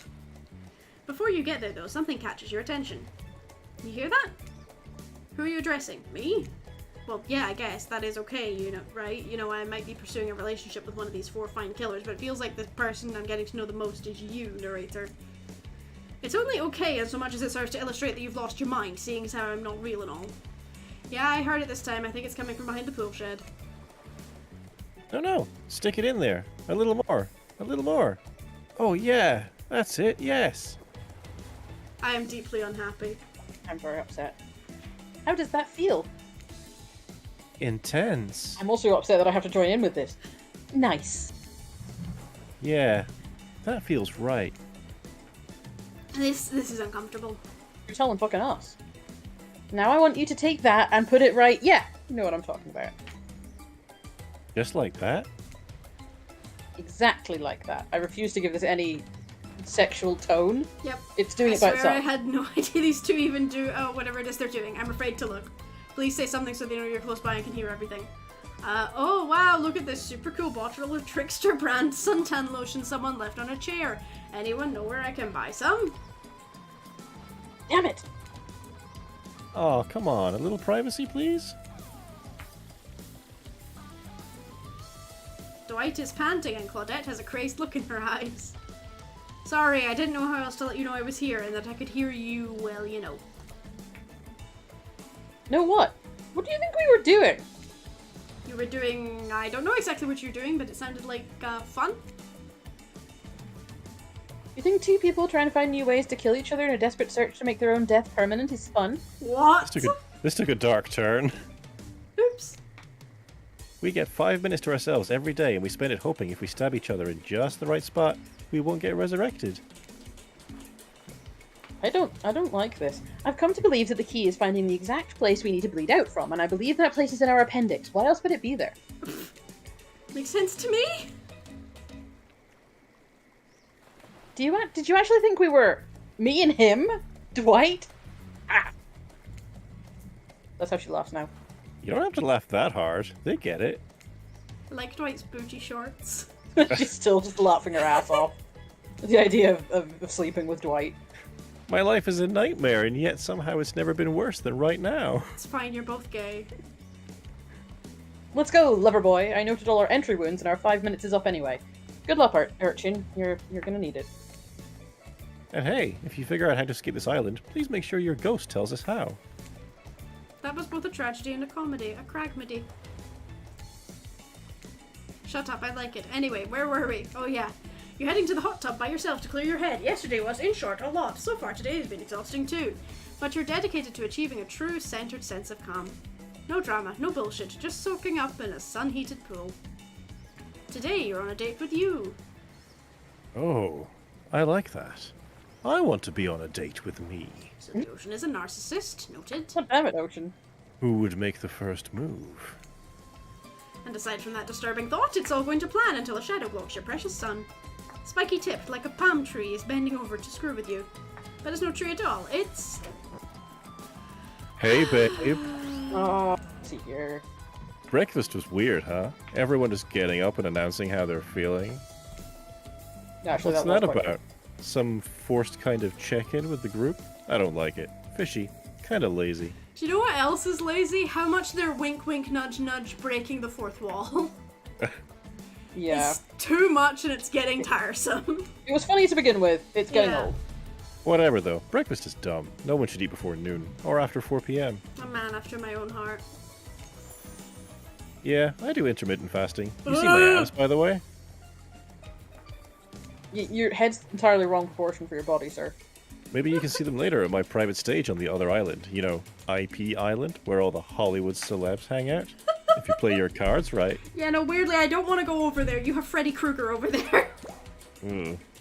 I could give you a private show. No, thank you. Catch you around. Not if I see you first. No, I don't have to say this aloud. I don't need to say this aloud. He's a psychopath, just like the rest of them. You don't gotta give him anything. Thank you, voice in my head. And we're not best friends just because we had a little talk about doing the little talking. It's not an open invitation to go smashing the fourth wall every 5 seconds. You started it, bitch! The narrator becoming relatable.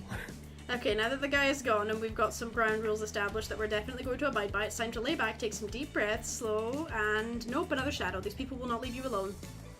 Let's see who it is this time. Ah yes, the Huntress, that makes sense. You two have gotten pretty cozy. We should get out of here. I know a place that's quiet and out of the way. No one will be able to hunt us. I mean, hear us there. Doesn't that sound intriguing? But immediately a flood of worry floods your words. Should you pack a picnic, bring your swimsuit, a pocket knife? You decide to bring as much as you can. You may have to make a run for it at some point, and you should be prepared. But of course, you washed up on this island with nothing but the clothes on your back, so you've got nothing to gather. Are you really ready for this? I mean, they call her the Huntress, not the Hugstress. You look at this towering goddess trying to form a sentence when suddenly, before you can decide if you want to go off with her, the Trapper interjects. Do I have to say that? I demand that you reconsider. Why settle for a bunny with a hatchet when you can have everything you ever wanted? Tough choice. You weigh your Ever options wanted is a bunny quickly. with a hatchet. Yeah, you weigh your options quickly because you can only go on one date today and you also don't want to be hacked to pieces for saying the wrong thing. It's always good to remember that these are all cold-blooded killers, but you know what they say, when life gives you lemons, you make lemonade, and then die a horrible, retching, writhing death after drinking it because the lemons were poisoned all along. Sorry, this island has really gotten me tilted. So who will it be? Huntress. Huntress. Yeah, that wasn't even hard.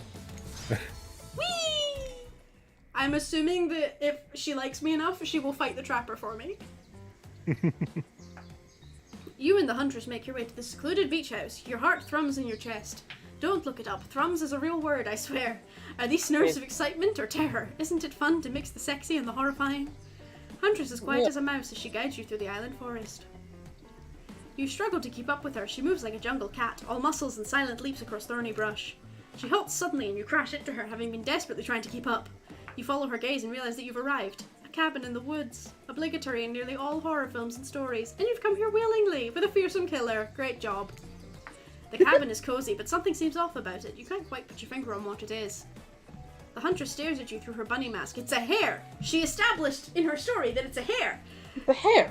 Cocking her head to the side as if trying to gauge your reaction to her hideaway. Are you going to invite me inside? Why do you need an invitation? Are you a vampire? No? Oh. Is it just me or did the Huntress seem a little disappointed? Didn't peck her for a lover of the Fang, but hey, I don't judge. Come in, let's explore. You follow her inside. It's creepy, rickety, and definitely not up to code, but it has a certain homey charm. It looks lovely. It looks really cute. You're quite the decorator. She blushes. Indeed she is. A chandelier made of bones hangs delicately from the foyer ceiling, and a collection of trinkets line the mantle. Something tells you that the people who once owned these things are not of this mortal coil anymore. Could you be the Huntress's next victim? The thought gives you a wicked thrill. Hey, she's looking at you again. What do you think of my collection?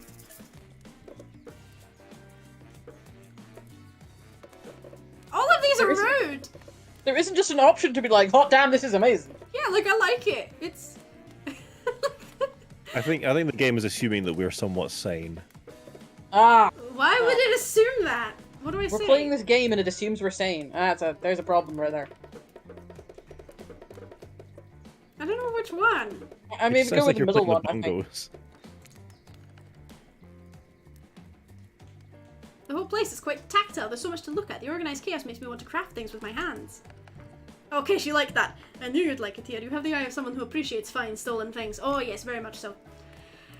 I love museums, after all. I can't wait to go treasure hunting with you. We could find so many more goodies on the island. Oh my gosh! Hang That on. sounds amazing! I sneeze. But first, what do you think of the other killers on the island? I mean, Trickster's pretty out there, but everyone else seems like they have interesting backstories and whatnot. A little gossip, huh? What are you playing at, urchin? The Huntress considers this for a beach. She seems to have two modes, thoughtful and explosive. You hope to never be in the splash zone when the explosive part emerges. Why? Are you jealous? Before you can answer, the house begins to shake. Huntress loses her balance on the termite-infested floor and falls into your arms. You are not mad about it, but before you have time to enjoy taking this moment in... The killer crabs have arrived. Oh no, it's an attack! A horde of killer crabs invade through the crevices in the poorly constructed cabin. They race at you and the Huntress in swarms, clacking their razor-sharp claws at you. You must act quickly. What will you do? Grab a shashka. I did not know this one. You quickly reach out and grab a shashka off the wall. Being the highly educated person that you definitely are, you know that a shashka is a Russian sword, not an umbrella or a can of cola or something else like that. Back to back with the Huntress, you both hack away at these attacking crustaceans. You manage to slay the majority of the killer crabs. The ones you miss go scurrying away back into their hidey holes. The Huntress turns to you with a gaze that's full of passion and intrigue. However, before it bubbles over, she looks away, suppressing this feeling. Is she nervous? The Huntress sits down on the wicker couch and begins cleaning the guts off of her hatchet. It's an obligatory scene for every killer. You're just happy not to be the source of what she's wiping off.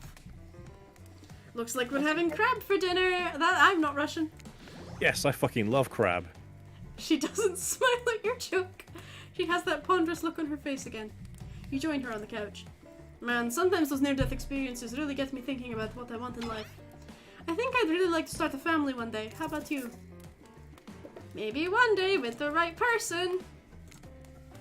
This version of you adores children. It's a life-changing decision. You have to make sure it's right. The Huntress smiles coyly. I go then, sir. You never know what kind of weirdos are out there. Yes, weirdo. You don't know what kind of weirdos are out there. What were you like as a kid? You try to imagine this giantess as a meek child in a puffer coat wandering about the forest. The Huntress chuckles, her laugh quite cute and soft. I was so innocent. We hunted to survive, then went back to the cottage and Mother would tell me stories and we'd drink tea and imagine a life far away from the woods. Somewhere like this. I suppose I finally achieved what she always wanted from me, but since coming here, something feels off. It's beautiful and warm and everyone is so attractive, like thirst traps galore. Why'd you know that phrase? But don't you get the feeling that something is coming for us? Yes, the ocean. Oh no, she's onto you. Wait, what do you mean? Am I coming for her? But I'm onto you. What? Swirling memories rush through your head. Nightmares, visions of a dark cloud, Claudette and Dwight's vacant stares that belie some sort of hypnosis. Am I the entity? Oh my god, are you the entity? Quick, I gotta say, if her that's what they're theory or pulling try off, and that'd be a push it off. fucking twist. Totally. I thought the ocean was the entity. Did I? I think you're onto something. What do you know? How long have you been here? Do you remember anything at all about why we might be here? I've been having these dreams, seeing things. I think we're all serving some greater purpose here. The Huntress reveals a strange object that she stole from near the stage where Trickster performs. It has some strange symbol on it. Is that the same symbol? Yeah, it is. Similar, isn't it? The label is interesting. She hands it over to you, but before she can explain her theory, Claudette and Dwight burst in on you and interrupt. Quite enough of that. We have a dramatic announcement. But it needs to happen back at the beach! You guys aren't sticking to the schedule, I'm sorry. You know. You arrive at the beach and realize you were set up. There's no big announcement after all. What we have here is a good old-fashioned rivalry. It's true. Exactly like that voice we cannot hear and certainly aren't referencing Says. We were forced to interrupt your lovely date by another killer. They are here and ready to make you an offer of love you won't be able to deny. Yes, Oh, yes, no. we will. Oh dear. Oh no. God. Trapper emerges from the water. Is he in slow motion? He's pure Absolutely. thirst. He's Paul Newman on horseback. He's Denzel on the cover of GQ. Many manliness brought to life. Also, was he holding his breath under there the whole time waiting for his cue? That's commitment to a bit if I've ever seen it. Yeah, I'll give him that. Heard you've spent the day in a quaint cottage. That's cute. How about a quaint mansion? Or better yet, how about one on each continent? Yes, I'm including Antarctica. I'm really, really rich. Think of how cozy we can get there. And what is this bulge? What I'm trying not to look at it if I'm honest. I can see what you're pointing at. The bulge. Like you need to be told which bulge she's talking The about. bulge. Capital I'm the. ignorance. Capital T, capital B. Honestly, it's Think probably best to just not look. Think of how cozy we can get there in a snowy 10-bedroom chateau. One of those pools that is half indoor, half outdoor, but nice and warm throughout. That way you can kill a mama polar bear from the outside while watching her cubs cry over her body from the inside. God. Well, Trapper is the real deal, and by real I do mean really, and by deal I mean evil. Plus, you Fair. really want to hunt for your food for the rest of your life. With me, you get it both ways. Savagery and someone to clean up after you. Sounds nice, right? Ugh, as if. That life isn't for me, bro. What part of I'm gay do you not understand, sir? I'm very impressed you can speak with implied quotation marks. Very cool. This guy is a total douche nozzle. Try hard much? He's like the turn of the century Pacific Northwest version of a Wall Street bro. Trust me, it tracks. Patrick Bateman with a huge chip on his shoulder. You wouldn't go with him if he were brandishing a cleaver at you. Oh shit, he is. Give in to anger. Oh, to his Yes. anger. Use your anger. Thanks, but no thanks. I'm into a quieter lifestyle. I relish my independence and don't need someone to wipe my butt for me. I genuinely thought that said I'm into a queer lifestyle, and I was like, well, it So still works. did I. You run back into the huge arms of the huntress. She hugs you tight, so tight you think you feel the life leave your body for just a moment, but it hurts so good. You know what? I'm impressed that you stood up to me. I appreciate someone giving me their totally honest opinion, even if that opinion makes me want to carve out your liver. And the butt wiping comment? That's not what I meant by clean up after you, but I'm hiring someone to do that for me the moment I get home. Trapper leaves and you turn to the huntress, walking in slow motion back into the water. It's pretty weird. He's just gonna stay there all night? Shall we continue our date? Rapper's on a date with the ocean. Good for him. The Yu-Gi-Oh! Bridge jokes they're getting closer to the surface now. The huntress leads you back to her cabin. You thought you'd remember the way, but it's like the forest has completely changed. Nothing is familiar. Better not get lost out here. Can you believe that guy? Classic Trapper pulling a move like that. I'm so glad you chose me, though. I don't think we've explored all there is between us yet. She winks a hair-masked eye and scoops you up onto her back. The huntress runs through the woods with you piggyback riding her. The wind ruffles your hair. Animals clear a path for the mighty woodswoman as she races by like the lead from that famous teen vampire drama in that one scene where he calls her a spider monkey. I'm gonna say it's spider monkey fucking time. Huntress doesn't call you that. Good. Whee! Eventually, she gently lowers you to the ground and you take in your surroundings. A wooded clearing in the forest. The huntress prances about like a deer in a meadow. I like the Music suddenly got good. to clear my head and hack up a few cute woodland creatures. Foxes are my favorite to slaughter. Oh no, they think they're so cute and sly, but I see right through them. They're just assholes, great with hot sauce. The huntress hears rustling and darts off to find its source, crouching down low like an animal. Now you're alone in the middle of the forest. Which way did you come from again? No idea. Your sense of direction is all off. A mellifluous voice floats through the air, landing upon your ears like syrupy honey. Come find me. Genuinely thought it was gonna be Trickster there. Okay. Oh. Not bad. Oh, I missed. Hi. Perfect. This is hard. Ah, hi. Ah. I got her. Tag. You bop Huntress on the shoulder when you find her. She high-fives you. You trying to date this young lady or just bro down all day? You're so good at hiding. I'm having a real blast. Thanks. They say it takes 10,000 hours of practice to get good at something. Hey, they do say that. That was fun, huh? I keep trying to just relax and have a good time, but that's really hard for me. Anytime I let my guard down, something terrible happens.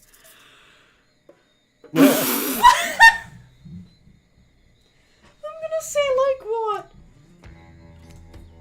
Sometimes I find young girls in the woods, little perfect angels that need my protection, but if I turn my back for a moment, they wind up dying. That got dark, but you feel like the hunters wouldn't admit that to just anyone. Oh look, Claudette and Dwight are back.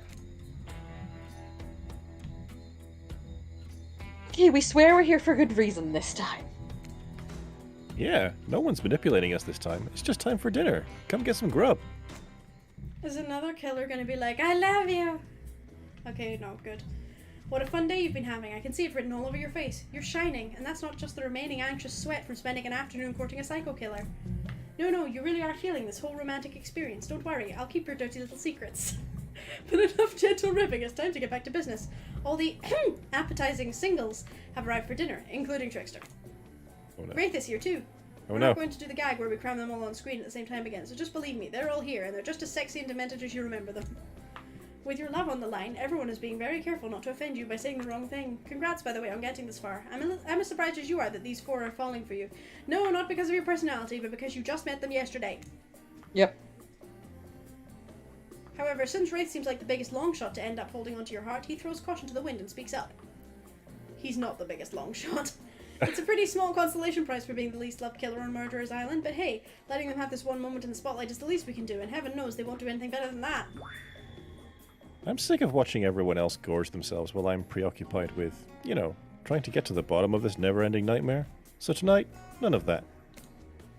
I'm not really hungry anyway, so I say we just do a simple salad, or something. The green kind, not the mayo kind. Mayo is gross. Correct. Oh, you've lost me, Wraith. I'm sorry.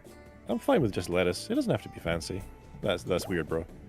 That is Not weird, iceberg, though. It has no nutritional value. Oh, you sound like Francis.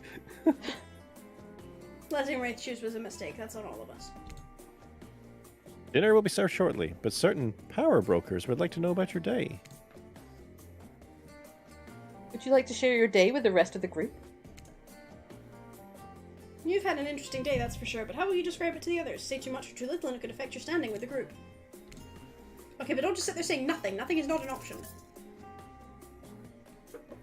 Tell of your brush with death.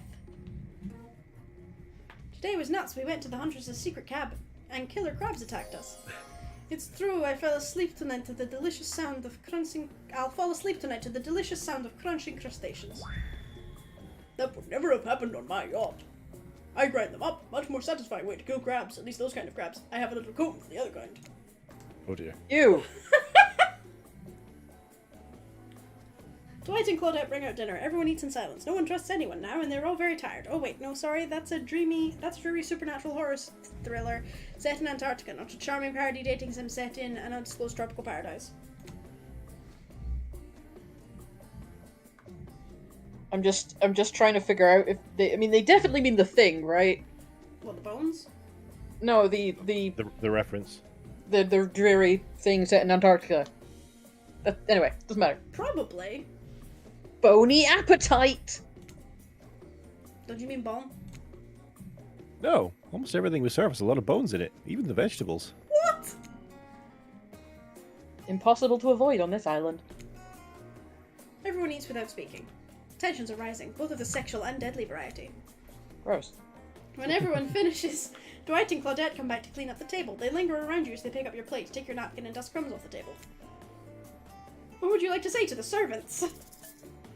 Thank them. Your top-notch service is much appreciated. In fact, here. For us, just for doing our jobs, what the fuck did you give them? Thank you kindly. Everyone, if you would please be so kind as to follow us to the fire pit, we'd greatly appreciate it. We've been told something big is going to happen. Something that will change everything. You can go willingly, or you can go unwillingly. You have no choice. Tough cookies. Did you have a choice on how you said that, dweeb? Yes, and I immediately regret how I did. Good. Something needs to change around here. Fire is real. Fire illuminates the soul. I hope the fire isn't too smoky. Smoke hurts my eyes. I have pretty sensitive eyes. I'm also horribly afraid of it. The fire, I mean, not my eyes. Because of childhood trauma involving fire. Oh no. Aw.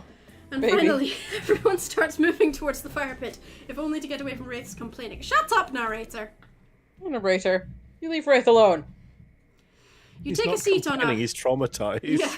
You take a seat on a comfortable log, feeling the fire's heat against your skin, and wait for the other killers to take their places, wondering who will want to tell a story this time. Will narrator Sorry. tell a story? Sorry, need to point out something. The other killers? It just said we sat down. Other killers implies we are also a killer. Oh shit. We've been the clown this whole time. No! No! I bet they've got a Rogue. stunningly creative mind. Hey, you think, are they allowed to simply place thoughts in my mind like this? It doesn't seem fair. Everyone makes their way in, but something unexpected happens. Nothing happens. Something almost always seems to be happening here, so nothing is probably not a great sign. Oh cool, and now everyone is looking at you. So, you know, do something. Should I pick someone to tell a story? Or we could play charades. Boggle? Well, we were actually thinking, why don't you tell us a story? Wraith points his spine and skull staff thingamajig at you. You duck out of its way. Who knows what that thing can do? Probably shoot lasers. Try not to bore us. We're just very interested in you. Don't speak for me, Huntress. Now you can't tell if you're warm from the fire or if it's your nerves heating up. I know that the fire is right here, but maybe if we stop talking about it all the time, we can start to pretend it's not here and doesn't, you know, threaten to burn us all alive. Poor Wraith. He's not supposed to hear me. Get out of here, Wraith. Urchin was about to make an important decision about telling a story or not. Okay, I'll tell a story. Ugh! I hope it's a mystery. Keep forgetting he's here. Okay, so what type of story do you want to tell?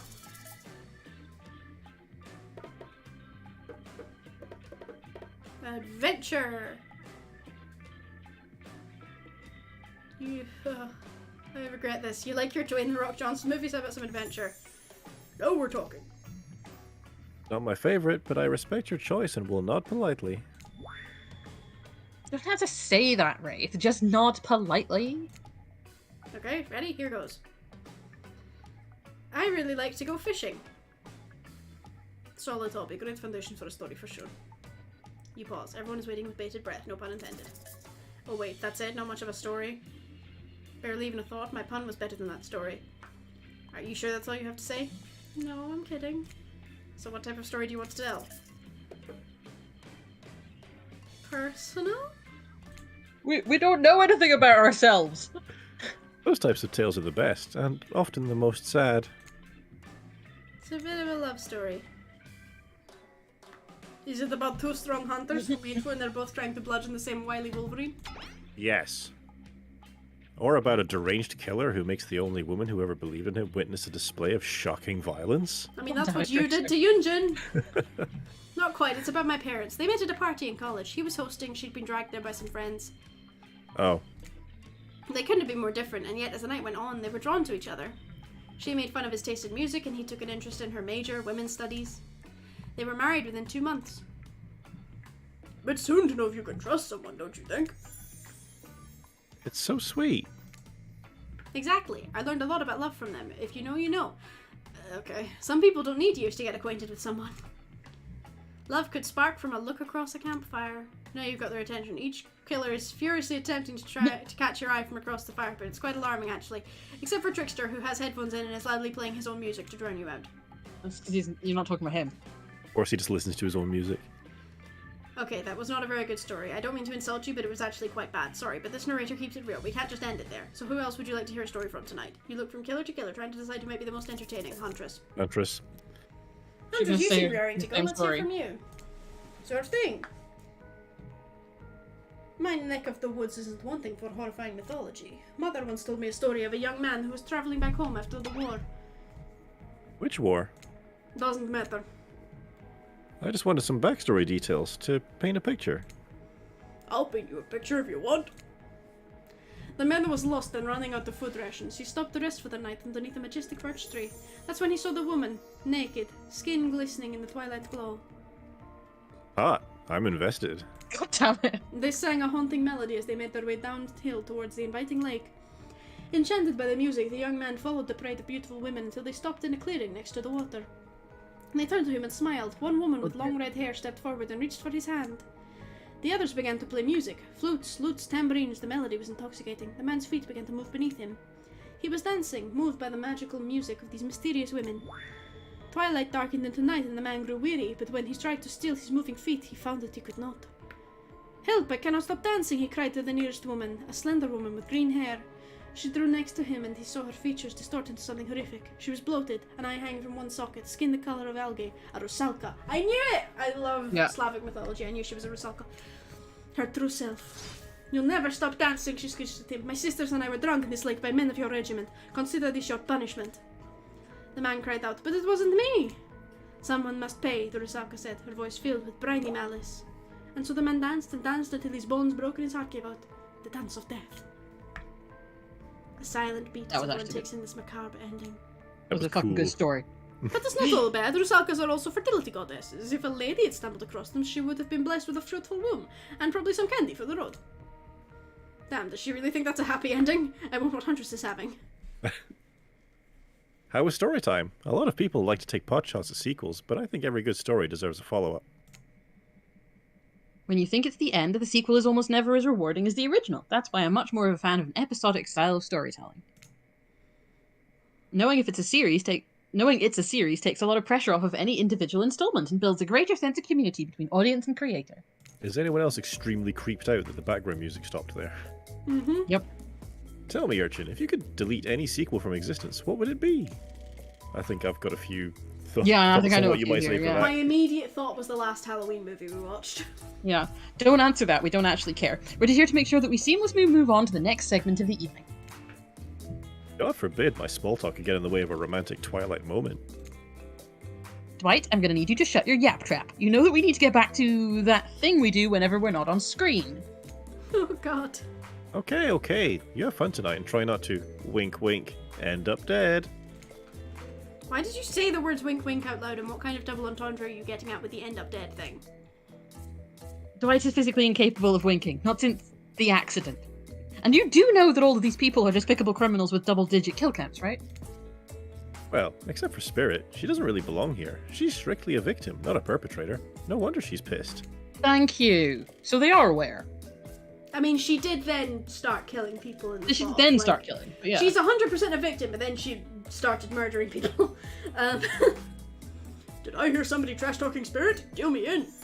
What do you say we take this to the hot tub so I can soak this blood while I roast this bod while I roast that ghost with some killer hot takes? Please, enough talk of burns, things that are lit or getting blazed. It's enough that these activities have to be set next to a literal fire. Must I be surrounded by figurative flames as well? He's so precious. What if we turned and ran away as far away from this place as we could? Just you and me. On those spindly legs. You'd probably tire before you got too far. If it's running away to someplace more secluded Urchin is after, they should obviously join me. Have you seen these legs? Pure power. Not that my walk speed really reflects my giant stature, but that's because I choose to move slowly for stealthy reasons. It's my own choice and it's completely logical. Why is everyone so obsessed with comparing themselves to each other and creating drama? I'm so over all that. Don't you get it? Society wants to trick you into fighting with each other so that the corporations can swoop in and sell you fake solutions to all your fabricated problems. God, I love I mean, her. she's right. I'll be sitting in the shade and drinking something locally sourced while thumbing through a public domain novella printed on a recycled paper because I refuse to play their game anymore. Fuck, I didn't realize I was in this game. Yeah. It's like she's Fucking actively rude, trying Trapper. to be as unappealing as possible. I'm a massive asshole. Does it really turn anyone else on? Does it really turn anyone else on, or is it just me? I'm a big old bitch. Big old douchebag.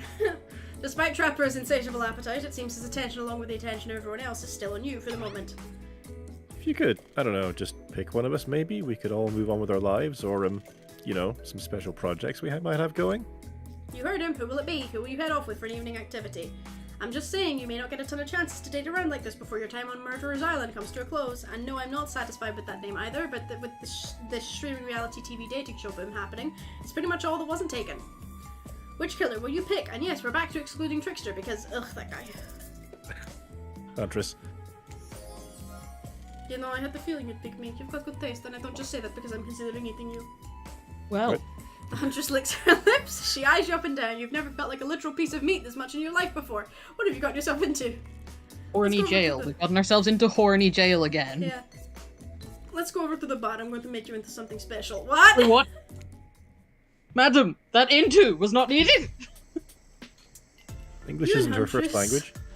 Yeah, you and Huntress whisk yourselves away to the bar, and when you arrive, you find an arrangement of arts and crafts supplies. And are those taxidermy tools? Cool. You freaking out? I'm not freaking out. You wonder what's going through Huntress's head. Though she's bubbly and enthusiastic, you're always terrified she might snap. Something on your mind? She smiles. Drink this. It's got a mini entity in it. Oh, it does! Isn't that like the flower that we had to collect at one point, Rory?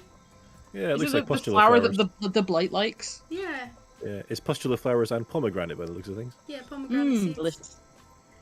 Huntress hands you a seemingly normal tropical cocktail. If one were to drug you into some sort of state in which you could be operated on, these flavors would certainly hide the poison. You look around and consider what else there is to live for beside becoming Huntress's little toy, and the conclusion is, bombs away! Yep, that's what I thought the conclusion would be. You Yeah. found the drink. It's quite nice. I've been thinking about making you a present. A mask. Would you be into that? Yes, of course. I've always admired yours. What would you like? Right. Do we match? That's quite interesting. I think angler mask would be the most terrifying. Anglerfish? All the better to see in the dark when I go out for my evening hunt and chomp my prey to death. I'm talking anglerfish, baby. That is such a cruel idea. Badass. Yeah, I'm full of cool ideas. I don't even know where they come from. Probably like the clouds or something. Well, I know what I'm going to be working on tonight, all alone in my skimpy pajamas. Huntress works the here. This deserves a celebration. You thump your fist on the table like you're in some old-timey movie about horny Vikings or surly Russian ice farmers. More drinks! Drinks for all my friends! Whoa, okay, slow it down. Even I don't have that kind of energy after today. Let's do something a bit more relaxing. Why are they here? You've got lots of hobbies. Why don't you share something with us that you're passionate about? Something less deadly than throwing axes or chasing survivors. Maybe. Just a thought. Making more masks? Or wait, making matching gloves? No, you little joker. I'm thinking of a different type of making. Making our victims die fast, medium, or slow deaths, depending on the mood we're in. It's another round of be careful what you wish for on Murderer's Island. Dwight, I need your help. Doing something in a different place entirely? You read my mind, meet you there. I'm talking about mycology, you know, mushrooms. I've picked a lot of them, and I'm very familiar with which ones make for a great soup base, and which ones make you super dead. I'll show you two mushrooms. You point to the one that's safe to eat. Okay, that sounds easy enough. It won't be.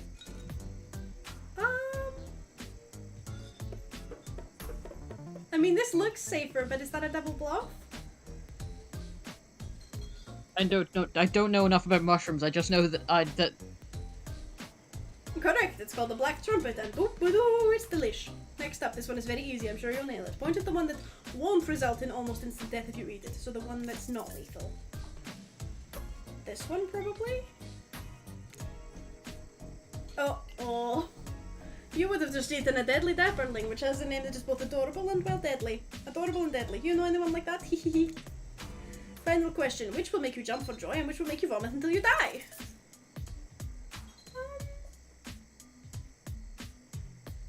mushrooms, man, they're fucking terrifying.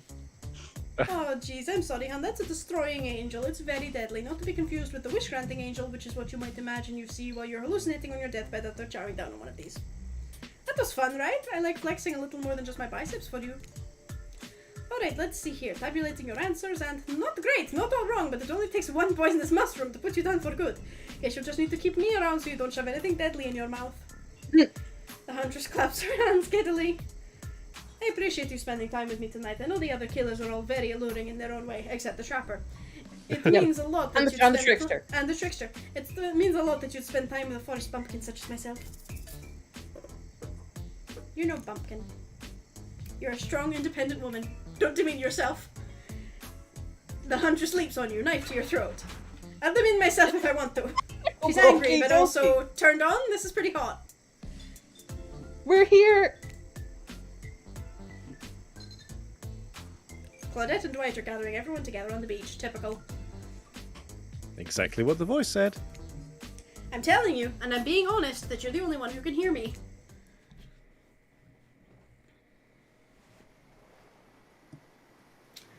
The gang's all together again on the volleyball court. Seems like only yesterday you were sitting on the sidelines watching everyone get sweaty. That's because it was. Oh, it feels like I've been here a lot longer than that, actually. It's so late that the sun is already beginning to rise. Better get this over with quickly so that I mean you can get some beauty rest. I do not recommend the eternal damnation of perpetual narratordom. Good thing that you've really used your time well since then. Really getting to know the gang. The brain, the mogul, the basket case, the psychotic bunny girl. You know, the 4 types of people.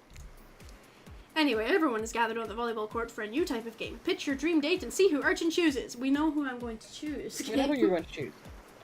Who's ready for a round robin? No. How round are we talking? No, not to eat, Huntress. Each killer gets 2 minutes to tell you all about the dream date they have planned for you tomorrow. In no particular order, which is a weird thing to mention, right? Almost like the order does matter. Spirit, why don't you go first? Get this over with, and then you can go back to reading your book. Stop talking. Hit us, Spirit. Figuratively! Damn it, Dwight, you gotta watch your words with these people! Tomorrow, you'll spit in the face of God, die, and be reborn anew. That does sound quite good. That does sound quite good. That's it? If you're not intrigued by that, I don't want you. Go draw crayon art with Trapper, or dig up whatever mysteries with Wraith. I don't know what those guys do all day. Do you want to at least specify which god you'll be spitting in the face of? All of them. I love her. Okay then, so hydrate tonight if you intend to hang the spirit. I would choose her, so far. Sorry, anyway, Ray? Well, I don't know. I generally prefer to just tell Urchin privately. I don't really know that's gonna work with these game mechanics. What if you just whispered it to Urchin? Wraith considers this for a long moment. Too long. That's fine. Without moving, Wraith lowers his voice to a barely audible whisper. Tomorrow, we have to find my bell. And then I can finally tell you about what I've been working on. It's gonna be really special.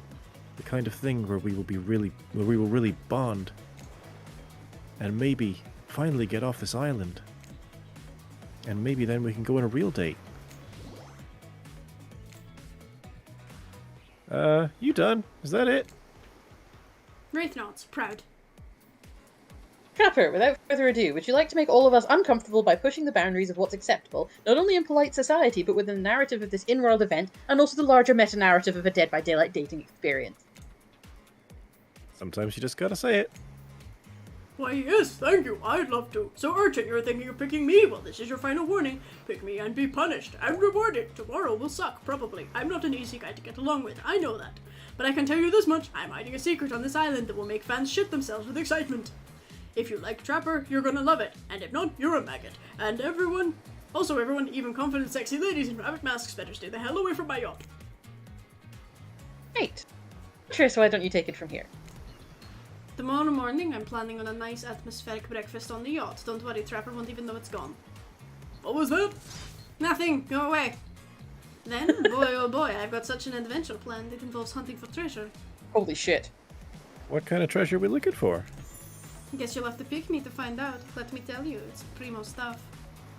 Now, if you don't mind, I've got to start preparing because it's clear already that you're going to pick me.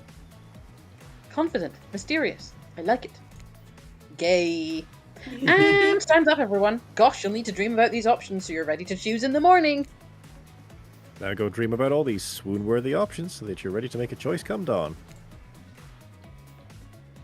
Have a swell night. Did you two forget to mention something? Oh gosh, how could we forget? Before you run off to slumber peacefully, there's one more thing to do. No reality survival dating competition parody would be complete without singling out one of our contestants who's already teetering on the edge of a psychological break. And giving them a little push. Hold up, this has been a survival dating competition parody this entire time and I'm just now finding out about it? Come on, the signs were there, you just didn't read them. Welcome to Murderer's Island. It's now time to eliminate one of the killers. Oof, it's like a butchering, but it hurts even worse. You can't kill a killer, but can you break their heart? With ease, let me step on Trapper's heart. Yep. Squish it into Do the you floor. dare even try? Yes, absolutely. Let's go. You mean... That's right. Tomorrow, one of these sexy slicers will not be eligible for you to take on a date. Who is it gonna be? But why? Because it's dramatic. Because it's surprising? Because it's a classic reversal of fate. And it will hurt someone's feelings. Someone dangerous. What's it gonna be, champ? What's your thought process here? Trapper seems like he might throttle you in your sleep if you eliminate him. That being said, at least you'd see him coming. Spirit could be anywhere. She floats, and I hear she can disappear. Hard to track. Eek, if you get rid of Wraith, he might cry. And although I totally support normalizing men crying and being vulnerable, it seems like he might be an ugly crier. The Huntress, fair. she might pretend to be okay with it, but then you'll start seeing her behind every tree. What I'm trying to say is, I don't envy you, boss, so which sociopath are you eliminating? Trapper. This was very simple. Trapper, you scared the living shit out of me. You were eliminated. That's fair. Honestly, though, I don't care. You suck. But not in a good way. You bore me, you personality free maggot. It wouldn't even be fun to kill you. Which I was totally going to do tomorrow, the first chance I got. So really, this is a win-win for both of us. Still might kill you, though, out of principle for eliminating me. Sleep with both eyes open and have fun on your date tomorrow. I think that went well. Yeah. Now that you've broken the heart of somebody heartless, you should go get some shut-eye. And don't worry too much about the broken heart you've left behind. I'm not. Because, of course, they'll be receiving a consolation prize. They might not get to go home with Urchin when this is all over, but they'll never sleep alone again. That's right. We're sending our eliminated player home with... Trickster body pillow. They're mostly new. Their own mostly new trickster body pillow. The next best thing to the real trickster. It might not hug you back, but it definitely won't try and stab you. And how do we know? Because I've tried it. That's right, it's Dwight tested. Claudette approved. I hope you sleep well tonight, Urchin. You're my hero for what you've accomplished. How can you sleep I'm a- tonight I'm a- knowing what you've done? No, not because of the guilt. I mean knowing that there's a legit homicidal maniac who hates you so close by. How can you sleep tonight, knowing what you'll do tomorrow? I don't know how you'll do it, but you better go before Dwight and Claudette come back and put you to sleep themselves. You know those two. Schedule, schedule, schedule. Wow, what a crazy way to end the day. An elimination. I didn't even know it was that kind of game. Let's check in with everyone, especially with our loser. Everyone deserves a send-off. I can't help it if I have thick arms and legs that go until they stop. I knew we had a connection from the moment I saw them through my mask. You can never be sure what's going on in the newcomer's mind, but I like my odds for tomorrow. It's so fun hunting for love and not for food or vengeance for a change. I don't really know what's happening here. I honestly haven't been paying attention. Oh, Urchin? Sorry, I forgot. I'm focusing on other things. More important things. Good for you, bud. One way or another, I won't be here for much longer. I don't handle rejection well. At least I don't think I do. No one has ever been dumb enough to reject me before. Yeah, the more I think about it, the angrier I'm getting. And I'm a giant rage monster, so everyone in this room should be scared right now. Turn the camera off. Did I think there was a chance I might get eliminated? Yeah, I did. Did I care if I got eliminated? Not even a little. Does the volume of words I spend talking about how much I don't care about things signify a deeper yearning within me to be seen, heard, and validated by those around me? Nah. What? No, you're not a part of this. You don't get a confessional. It's cool, man. I'm not a part of anything, you feel me? I'm not a cog in anyone's machine. I'm my own machine. This whole thing is pretty cute, though. Charmingly low budget, old school marketing vibes. NGL, kinda wish I wasn't so busy right now. I'd definitely be down with a reality show style dating competition with survival elements. But I got my new album, upcoming tour, finalizing the new sneaker line, producing a limited series on my life, starting a new social media NFT crypto app, and doing all these private gigs over on IP Island. Of course he's into NFTs. I hate him so much. My dudes, you just gotta come check it out. IP Island is dope. It's where the real killers are hanging out. Fully licensed, no legal drama. Lawyers, take a hike. I'm gonna tell everyone that Trickster said that about them, don't worry. I'm talking your favorite established characters from all over pop culture that can't be seen on this island. Hell, you probably can't even mention them, like Don't you say it! Look, we get it. You're very popular and in demand, but we have a game to get back to, and I don't want to get sued. Ghostface. Come on! Whatever, I don't even care. I'm the trickster. See you around, urchin. You too, narrator. I have a name, you know. You do? Yes! Seriously, they do not pay me enough to deal with you people. Is it my turn? What? No, it's not your turn. You're sentient water. How are you even sitting in that chair? What's a chair? It's the thing you're getting all wet. Now it's going to smell like mildew. Okay. Rude. Fine, let's just get this over with. It's your turn, Ocean. Do your check-in. Check in? I was just looking for the bathroom. Bathroom? Are you serious? It's down the hall to the left. It's okay. Never mind. Never mind! What does that mean? No, not you two. This wasn't meant to be confessional time for literally every character in this game. It's okay, we don't have to confess anything. We've just been working our asses off for 2 days straight and wanting to sit down somewhere. This chair is wet. Yeah, I think the Ocean just peed on it. How is that you know, I don't care. You two are looking pretty pleased with yourselves. I've got something to confess. Oh, great. What's it gonna be? You ate glue in the 2nd grade? You cheated on an algebra test once? Watching Trapper get eliminated was the first time in this unending spiral staircase of pain that is my life that I felt even a modicum of joy. Every minute that I'm alive is a nightmare. This place, this sun, these sweet sugary drinks, it sounds fun for a long weekend, but for an eternity? The unrelenting rhythm of crashing waves and wailing seagulls is like a crescendoing song of evil, and it makes me question the very foundation of the universe. Why am I here? Why are any of us here? What kind of sentient being would do this? Please erase me from this existence. Make it so I was never born. Pull the plug on this experiment and let my soul be free. And please, please get me out of this polo shirt. Okay, let's get you to bed, buddy. I don't want to go to bed. Going to bed means eventually I'll have to wake up. Yikes, huh? That was a weird way to end. Oh well, what are you gonna do? You let the camera roll long enough, someone's about to say something crazy. Anyway, seems like everyone had their shot to annoy me tonight, so hit the hay and get some rest. Tomorrow's gonna be a doozy. That was the most fun I've had today. What? Having a breakdown as Dwight? Soft sunlight warms your skin, nudging you awake. Also, you're using a killer crab as a pillow, which it's sort of okay with. You put on your beach attire and splash water on your face. Dwight and Claudette approach. Is that look on their faces excitement? Terror? You notice your stomach flutters with butterflies. Someone's in love. Or you've been infected with zombie butterflies in your sleep. It has happened here before, but it's probably the love thing. It's time. Claudette gestures over to the beach where the killers all stand, flanked by tiki torches. It's a scene very reminiscent of a TV show you used to hate watch with your ex. Suddenly the message is clear. You're going to declare your affections for a killer in front of several other killers. Hey, isn't Trickster supposed to be here? We paid him good money to make some half-assed cameos in this show. I'm gonna chew his agent out. But before they walk you over for your big moment... Don't you think we haven't noticed how kind you've been to us, urchin?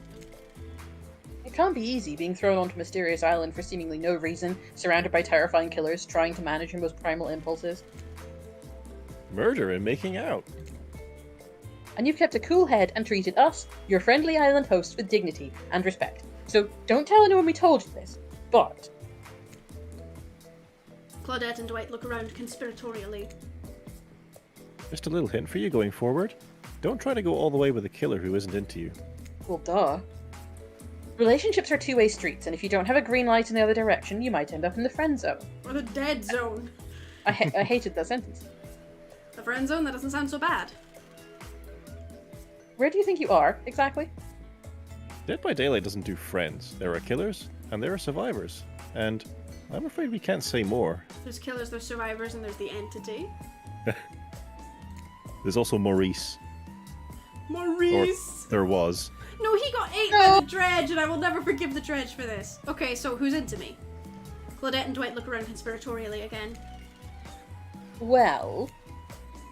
I've seen the sparks flying between you and Huntress. I saw her whittling a little figurine of you last night while everyone else was asleep. That's fucking adorable. So are you ready? Of course not, but too bad, we're on a schedule. We go make out with the huntress! You make your way over to the row of hotties. Claudette and Dwight stand off to the side, hands behind their backs. It's been quite the 48 hours, but there are clearly sparks in the air, and I'm not just talking about this rusty chainsaw. Though I do recommend staying away from those sparks. The music has gone again, I don't like this. Well, It's time for our newcomer to confess their love. Wait, I have to do a drum roll for this. No, you don't. But who cares? Urchin, who do you choose for your solo date? Can we at least do the flower thing? Dwight! I thought we agreed to keep that between us! No, not that flower thing. The thing where the suitor gets a flower as a symbol of the contestant's love and affection. Oh, right. I suppose, but no roses! They're such a cliche at this point. Well, that's good, because I tried to pick a rose, but I got an ouchie, so I settled for these. oh, They're nice. beautiful. You've done good, Dwight. This is a lovely bouquet. I hope Dwight saved some of these for Claudette. They're a thing, right? You're getting that vibe too? No. Just me? No. Sorry. You've got other things to think about right now. Urchin, who do you select to receive these flowers and spend the day with you today? Huntress. You turn to the huntress. She's never looked more appealing. Her caftan dress ruffles behind her in the light morning breeze. A seagull lands on her shoulder like she's a beachy cartoon princess.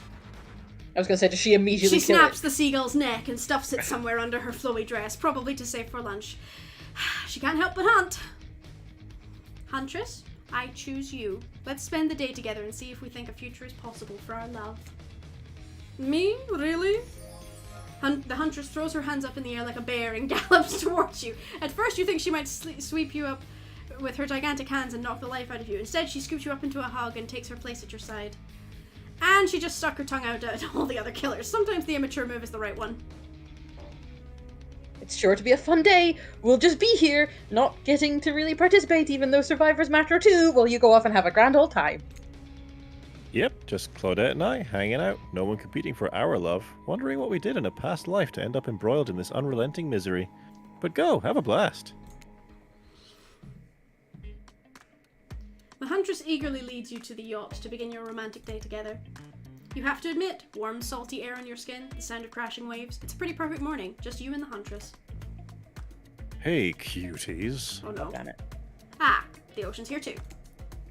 Did you know that I'm just teeming with flesh-eating bacteria and dead bodies? Yep. That pesky ocean, always killing the vibe. You turn to the huntress. You sure you're okay here on the ocean? I know you don't like to be out in the open. Something about the being here with you makes me feel safe.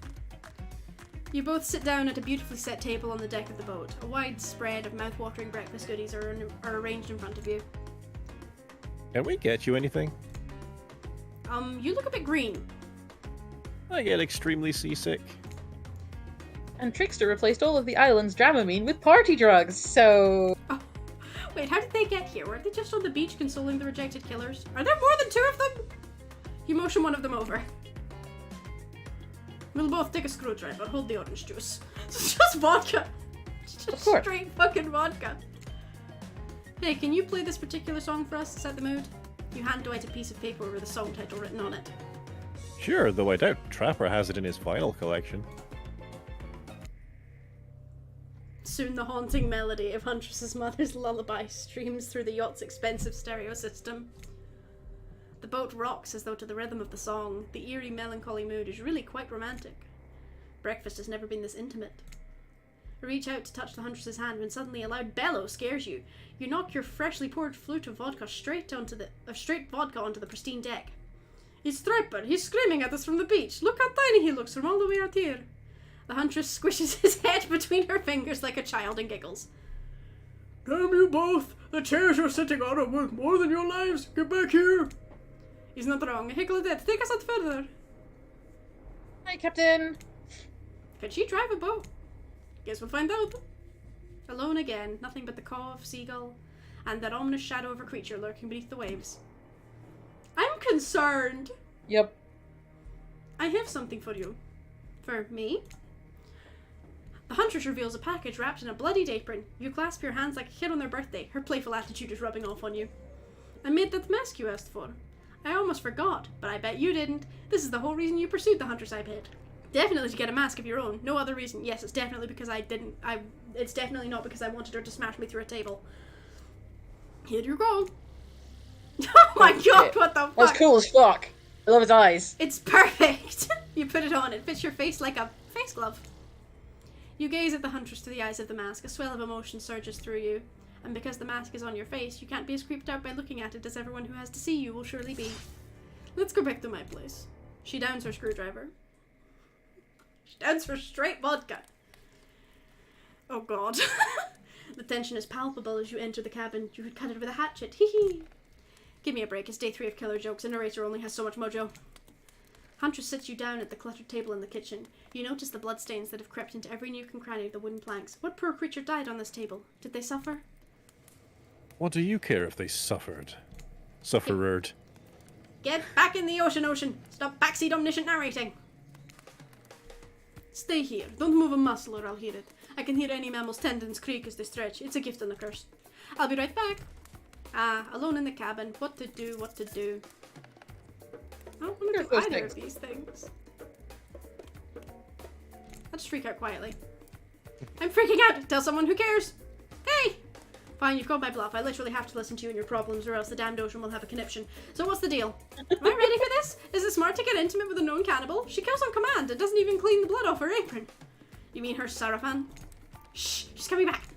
Wow, rude. What's that in her strong yet delicate hand? You reach out for her, longing to stroke her blood-matted hair and scratch up her shoulders. And scratched up shoulders. I thought we could get warm by the fire. Mm-hmm. She wags a finger at you, a bunnylicious smirk on her face. Not so fast. Remember when we talked about how there's more going on here? You nod like a little idiot. Well, I now know there's something up. The other night, while you were sleeping like a cute little baby, I snuck into each of the other killers' lairs and saw them with shiny objects that they've been stealing from me. I think they're connected somehow. Maybe it has to do with the symbol. I tried to go back last night, but something blocked me from picking any of the objects up. Someone or something knows I'm onto them. I think if you try, it might work. What do you say? I did say treasure hunt. Will you help? Hell yes, I will. A globe-trotting treasure hunt on the level of a Nicolas Cage masterpiece, you can definitely count me in.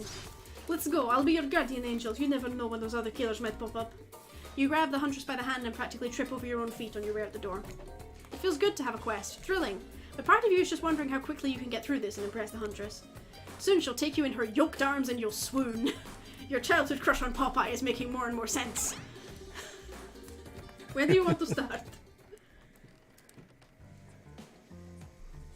There are 4 killers who have stolen from the huntress. You're not going to let them get away with it. Which one will you investigate? Go to Spirit's Lighthouse first. This place is spooky as heck. Wasn't the beach sunny and beautiful just a moment ago? So you're telling me that your precious shiny thing is up there. It's pretty great, right? Finally a good chance to activate these quads. You don't get legs like this from standing still. But you already know I love a good workout. Running, jumping, climbing, roughhousing. Get that damn shiny thing before your immeasurable horniness melts your brain and it runs out of your ears already. Yeah, I called it out. It's obvious to everyone. Just own it. So shall we? Inside the lighthouse it's so dark that you can barely see the step in front of you, but that's okay, because you've got about 100 stairs to practice getting the hang of this in the dark. However, something about this gloomy place is really wearing you out and messing with your otherwise happy, horny aura. You can practically feel your mood going down, down, down as you climb up, up, up, higher into the lighthouse, before you finally arrive at the top. Spirit, you're looking pretty pleased with yourself. Yeah, I'm getting the hang of this whole being dead thing. Did you totally get sadder the closer you got to the top of the tower? That was me, baby. I've got to share the wealth, and by wealth, I mean unending despair. You're probably here for one of your precious shiny things that I've stolen. Good luck finding it. I'll be over here reading if you need me. Let's find this shiny thing. Anything to brighten the mood here. Don't miss the treasure. This is a treasure hunt, not a treasure miss. So what are the instructions? Oh, it's just the same again, but okay, fine. Ah! Ha-ha! Nice! Perfect. Ha-ha! Double perfect. Ha-ha! Holy shit! Triple perfect. Near enough. I still got it. Just. Yes, you're really going a long way to prove your dedication to me. You know I noticed, right? I can see a raccoon lick itself from 200 yards away in pitch darkness. I definitely see you working that little butt off for me. Oh, bottle opener. That is a good shiny thing. Shiny thing get! You found a bottle opener. Really? This is the fancy item? Whatever, you're a real team player. You know what? Fuck you, narrator. That's a good shiny thing. Hey. No. Stop. Spirit doesn't even look up from her book. I think you'll be fine if you just peace out. She I did think I not did that in care. the wrong accent entirely. There are 4 killers who've stolen from the Hunters. You're not gonna let them get away with it. You can check off the Black Lighthouse because you've searched it already. Which one will you investigate? Trapper's Cave. There are 2 ways to get to Trapper's Cave. Due to the whole, you know, trap-based character theme he's got going on, you can rest assured that either one or both of these pathways is filled with traps. You turn to the Huntress for advice, but she only giggles and shrugs her shoulders. You're on your own, it seems. I guess you're going to have to wing it. Which will you choose?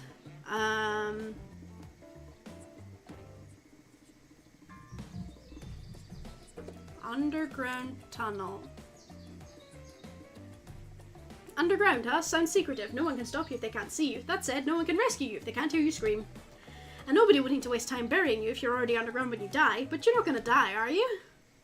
I hope Are not. we? Surely a dimly lit tunnel like this must be rife with traps. However, you manage to make your way along, distinctly uncaught by any traps, rusty, bare, or otherwise. I got this. You're doing great. You're not at all afraid? Who, me? Nah, I gotta say, this is up there among the nicest, damp, and seemingly abandoned tunnels I've ever wandered through. Look, it even has lights. Inspired by the Huntress's bravery, you dig deep inside yourself and summon courage of your own, which is good because you're going to need it if you're going to head through that very murdery-looking passageway ahead. Oh. Holy shit, that's so pretty. You enter into a humid, shadowy cave. Dripping water echoes all around you. It's definitely not cozy like the cabin you left behind. You wonder, how deep does that pool of shiny water go? Let's get this over with. When your eyes adjust to the darkness, you see the trapper. He leans against the wall of the cave like a detective in an old film noir. I knew you'd come. Trapper, get out of our way or I'll skewer you and serve you for lunch. You're wasting your time. You'll never find what you're looking for. Unless what you're looking for is a mini-game. What? A mini-game? How unexpected. How would you play it right now? Find Huntress's lost shiny things. Steal them eyes. You're on the hunt now.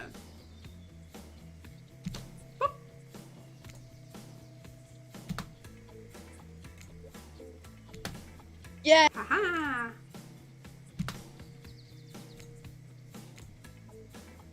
Oh, missed it completely that time.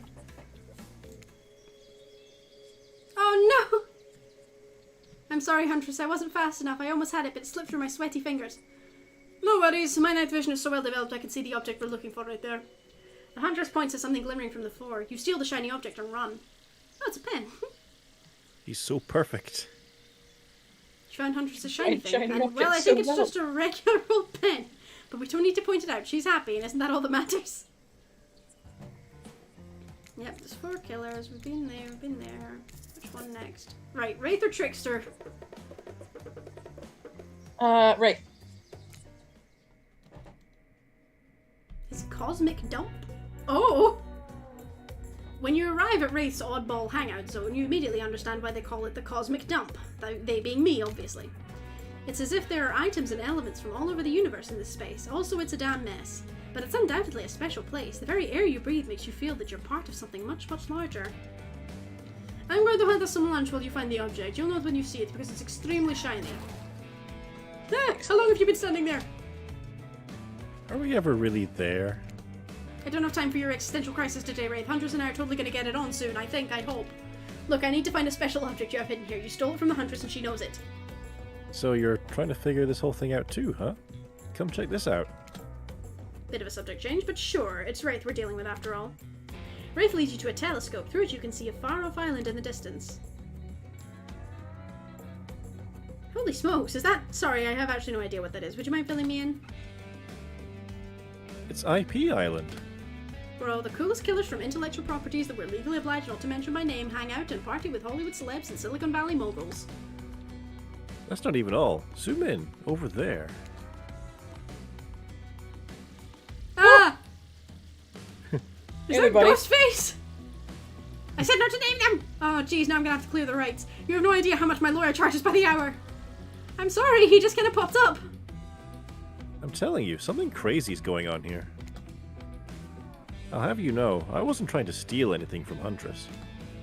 I was just looking for answers, but I'm also occasionally losing said answers. Yep, that's right. The thing you're looking for, I can't actually find, so... Good luck, I guess? Oh good, a minigame. Haven't seen one of these before in the past 10 seconds. Nice.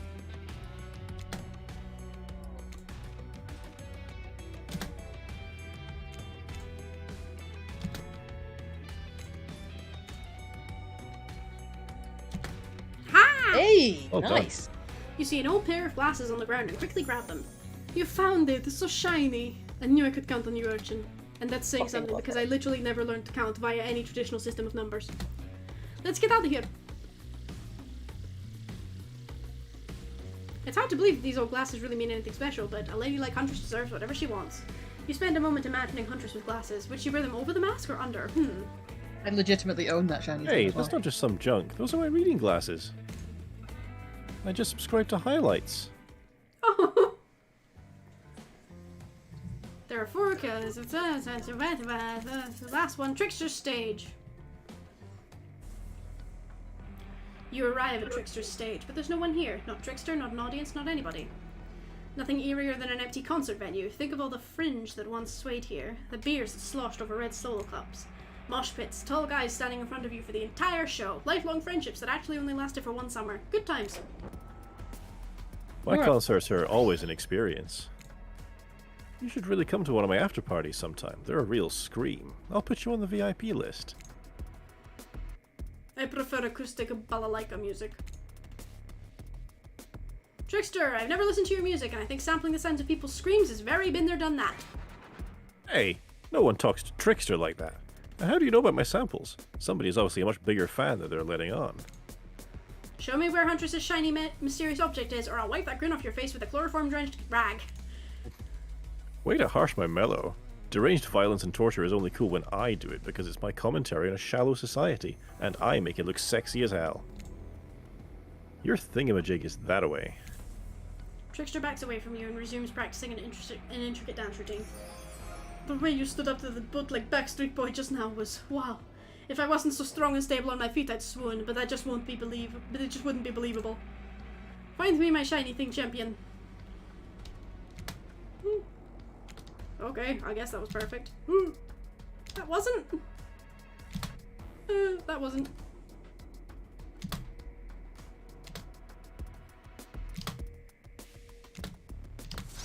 You did it! Your ability to find the unfindable is quite uncanny. A natural hunter, I must say.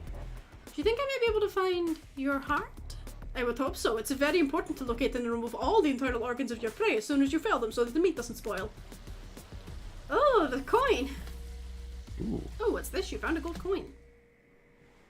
Didn't I find one of these earlier in a mouth? Yeah.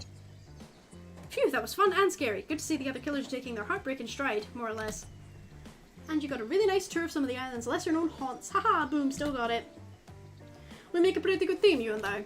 What can I say? I appreciate a fine collection. Now that yours is back in order, maybe we head back inside to appreciate it. And you collect a certain other special gift I've been meaning to give you. Special gift? Is it shiny? If you do things right, yeah.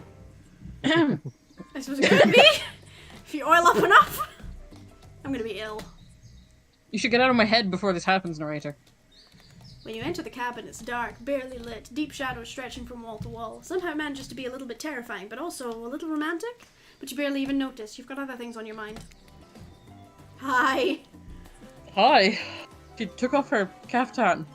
You're practically undressing each other as you walk through the door. Mine's elsewhere. Neither of you realized that the door was wide open already. You were incredible. Every time you found one of the objects, my heart beat faster and faster. Your nimble hands, is there anything they can't find? Good lord. The fireplace is crackling, your heart is pounding, the smell of cinnamon is in the air, but wait.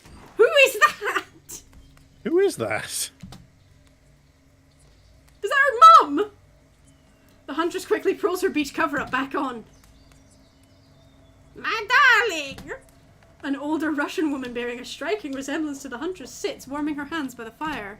She turns to you and you're shocked to see that she appears to come from a completely different time in history, wrapped in old unfamiliar clothes that are completely out of place here at this beach retreat. Without thinking, you blurt out, "What an honor! It's you! I can't believe believe this. You're the Mama Huntress. I've been dying to meet you. Well, nearly. Can I help you with anything? Glass of vodka? A hatchet for revenge on the elk who slayed you? Oh no, my child. I'm quite content. Just happy to know that my little darling is taken care of. The This took a Huntress weird chuckles turn. nervously. This is very weird. Hi, Mama. Ah! Claudette and Dwight burst in like they're in a prank video. Bet you weren't expecting this date to include meeting her mom. What? Hey, Huntress, how do you feel about your dear old mama coming to interrupt your date? The Huntress throws a hatchet directly at the two survivors. It skewers the wall in between them. Without another word, they quickly scurry away. Ah. Good girl. The Huntress turns to you. Why is her mum hot? I don't like that. The Huntress turns to you. I hope this is alright. Of course! Jesus. Of course it's okay! I give great parent! What? What? The Huntress breathes a sigh of relief. It's just not the mood I thought we were coming back to, but I'm here now, I'm in it, I'm ready to meet your mama. Thank you goodness, because my mother is the only person, I mean the most important person in my life. We Russians invented tea, did you know that? Mama Huntress shoves a cup in your hand, and as you drink the tea with her, the air becomes warm around you. You, Huntress, and her mother sit by the fire and exchange stories and anecdotes. Mama pulls out some old-timey pictures of a young Huntress in black and white, holding bloodied animal corpses with a chilling dead-eyed stare. You all laugh and eat raw meat of some kind. It's a lovely time, almost like you're back home. You've forgotten that you're on a possibly cursed island atop what is likely some sort of hellmouth. Look, that's not official lore, I just call it like I see it. Every so often, Mama Huntress clutches her stomach and her eyes stare into the middle distance. She mutters some sounds as if reliving the moment she was skewered by an elk. It's very grim. I like you. Thank you for indulging me in my tea and my stories. So tell me, what are your intentions with my something? That means bunny, but you guessed that already, didn't you? Or by now you've got your translator app ready. To start a family together. All that's on my mind is family. To forge our own forest dwelling with a brood of half a dozen at least, hunting side by side forever. Mama Huntress smiles at you. She reaches into her bloody cloak and pulls out a handkerchief with a flower on it. For you, the one worthy of my Anna. Used it to clean your hatchet of her viscera. Oh, how wonderful. You take the handkerchief. It's soft and smells of spices. I'll take good care of this. You point to Huntress. Her, on the other hand, she can take care of herself. The Huntress is ecstatic. You've won over Mama. No easy task. My time on this plane is coming to an end. The weird magic from that ghost girl's black lighthouse won't keep me here for long. I don't want to get into the logic of this. Oh, no, I don't want to get into the logic of this, but yeah, the black lighthouse can bring ghosts back to life. If you're still here, you're willing to believe anything. That's fair. It was Spirit who brought you back? I'll have to thank her.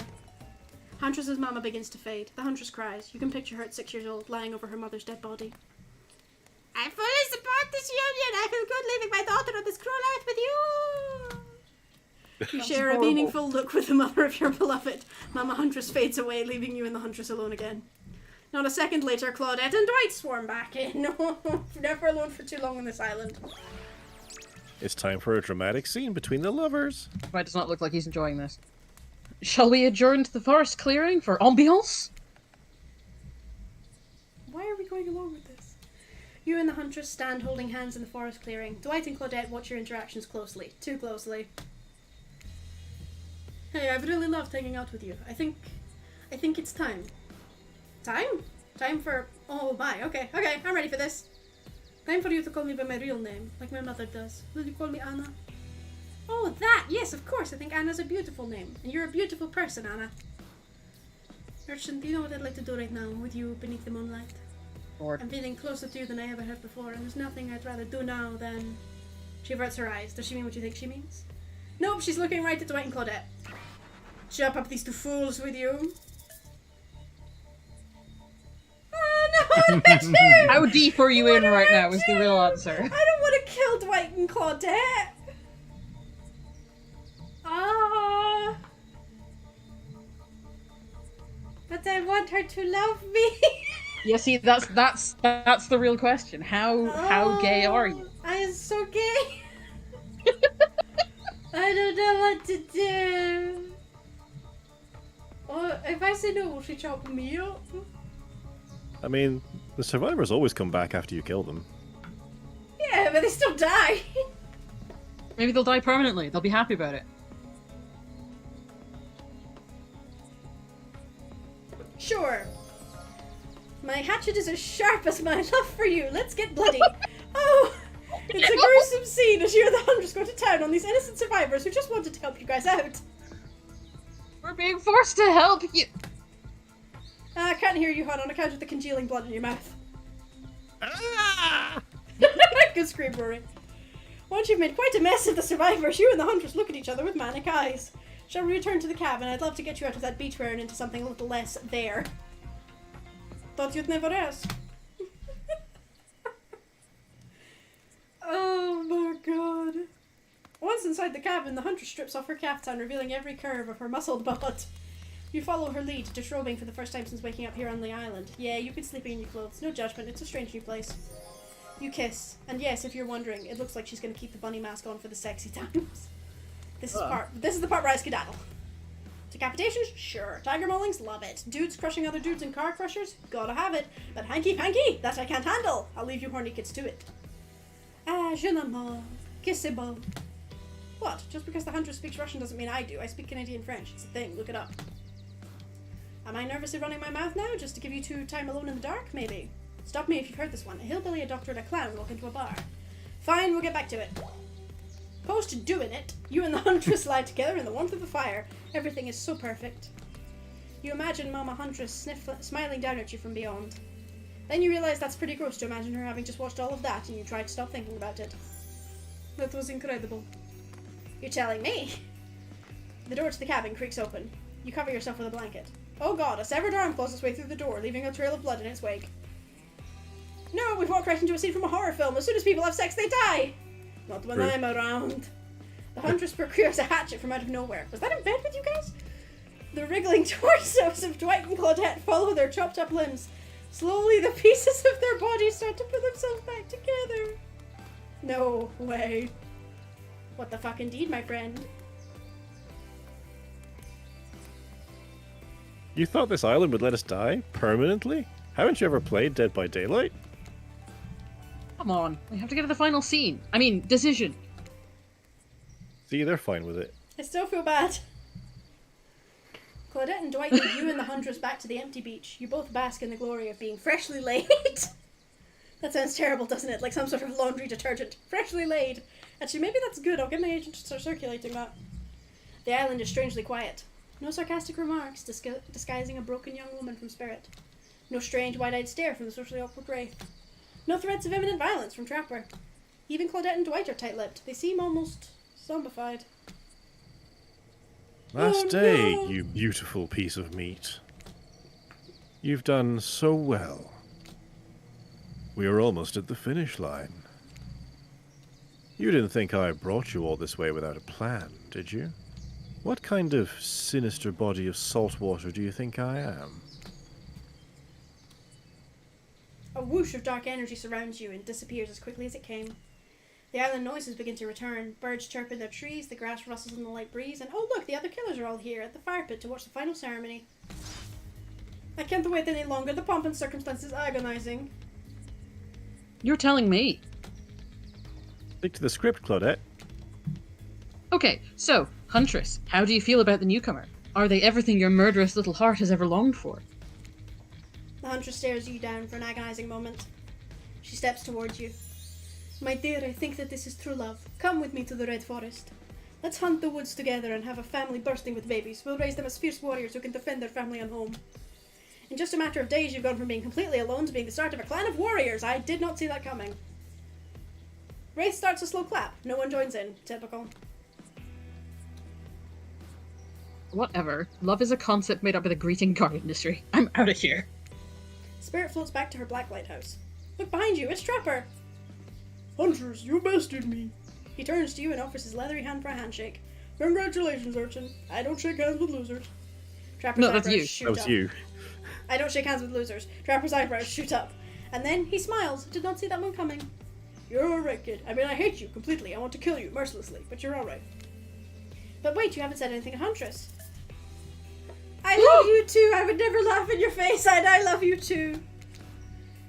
Yes, let's move to the Red Forest immediately. Is 12 kids too many? Maybe in this economy, but who cares? Your heart is overflowing with joy as you and Huntress embrace. Is this what you've been missing your whole life? A woman with shoulders the size of mountains who won't take off her bunny masks, even during intimate times? Yes, yes, 1,000 times yes.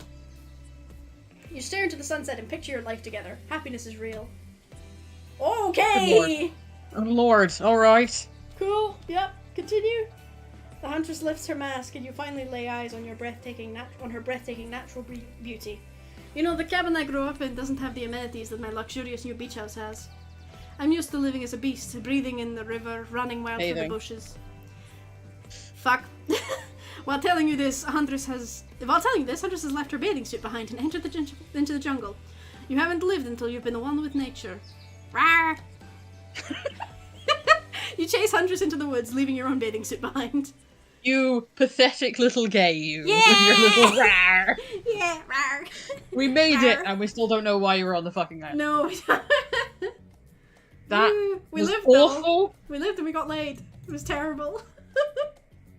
I thought that was fun. It was fun, but it was also Absolutely terrible. true to form. Cat stopped being able to talk while the picture of bikinified Huntress was on screen. Yeah, I think I choked on my own breath. You did. You stopped being able to word. Well. that was good fun. That was more fun than I expected it to be, even though in the middle there the fourth wall breaking got a bit much. Yeah, there was a bit in the middle where the fourth wall breaking was just way too much, like the full 10 minutes they spent talking about how they want you to leave a good review. That was annoying as shit. Yeah. And out of spite, I will not be leaving any review. That wasn't as bad as I thought it was going to be, to be honest. It was a good fun, and the trickster was characterized perfectly. Yeah. Listen, he's still hot as fuck, but A little bit and killed it a little bit. killed it quite a lot. Yes! Join me in my hatred. So to be fair, still not sure whether I want to bang him or whether I want to look like him. Yeah, the gender envy is there. Right, okay, my voice is dying because that was a lot of talking, so I'm going to sign off now. Thank you for watching. I've been Sneaky Urchin, and with me I had Thaddeus and Beta, and yeah. Thank you very much, everybody. We will see you all later at some point, somewhere See in you the in internet. the future. Go follow Thaddeus on Twitch. He streams way more than I do at this point in life, so go follow him. Yeah, bye everybody.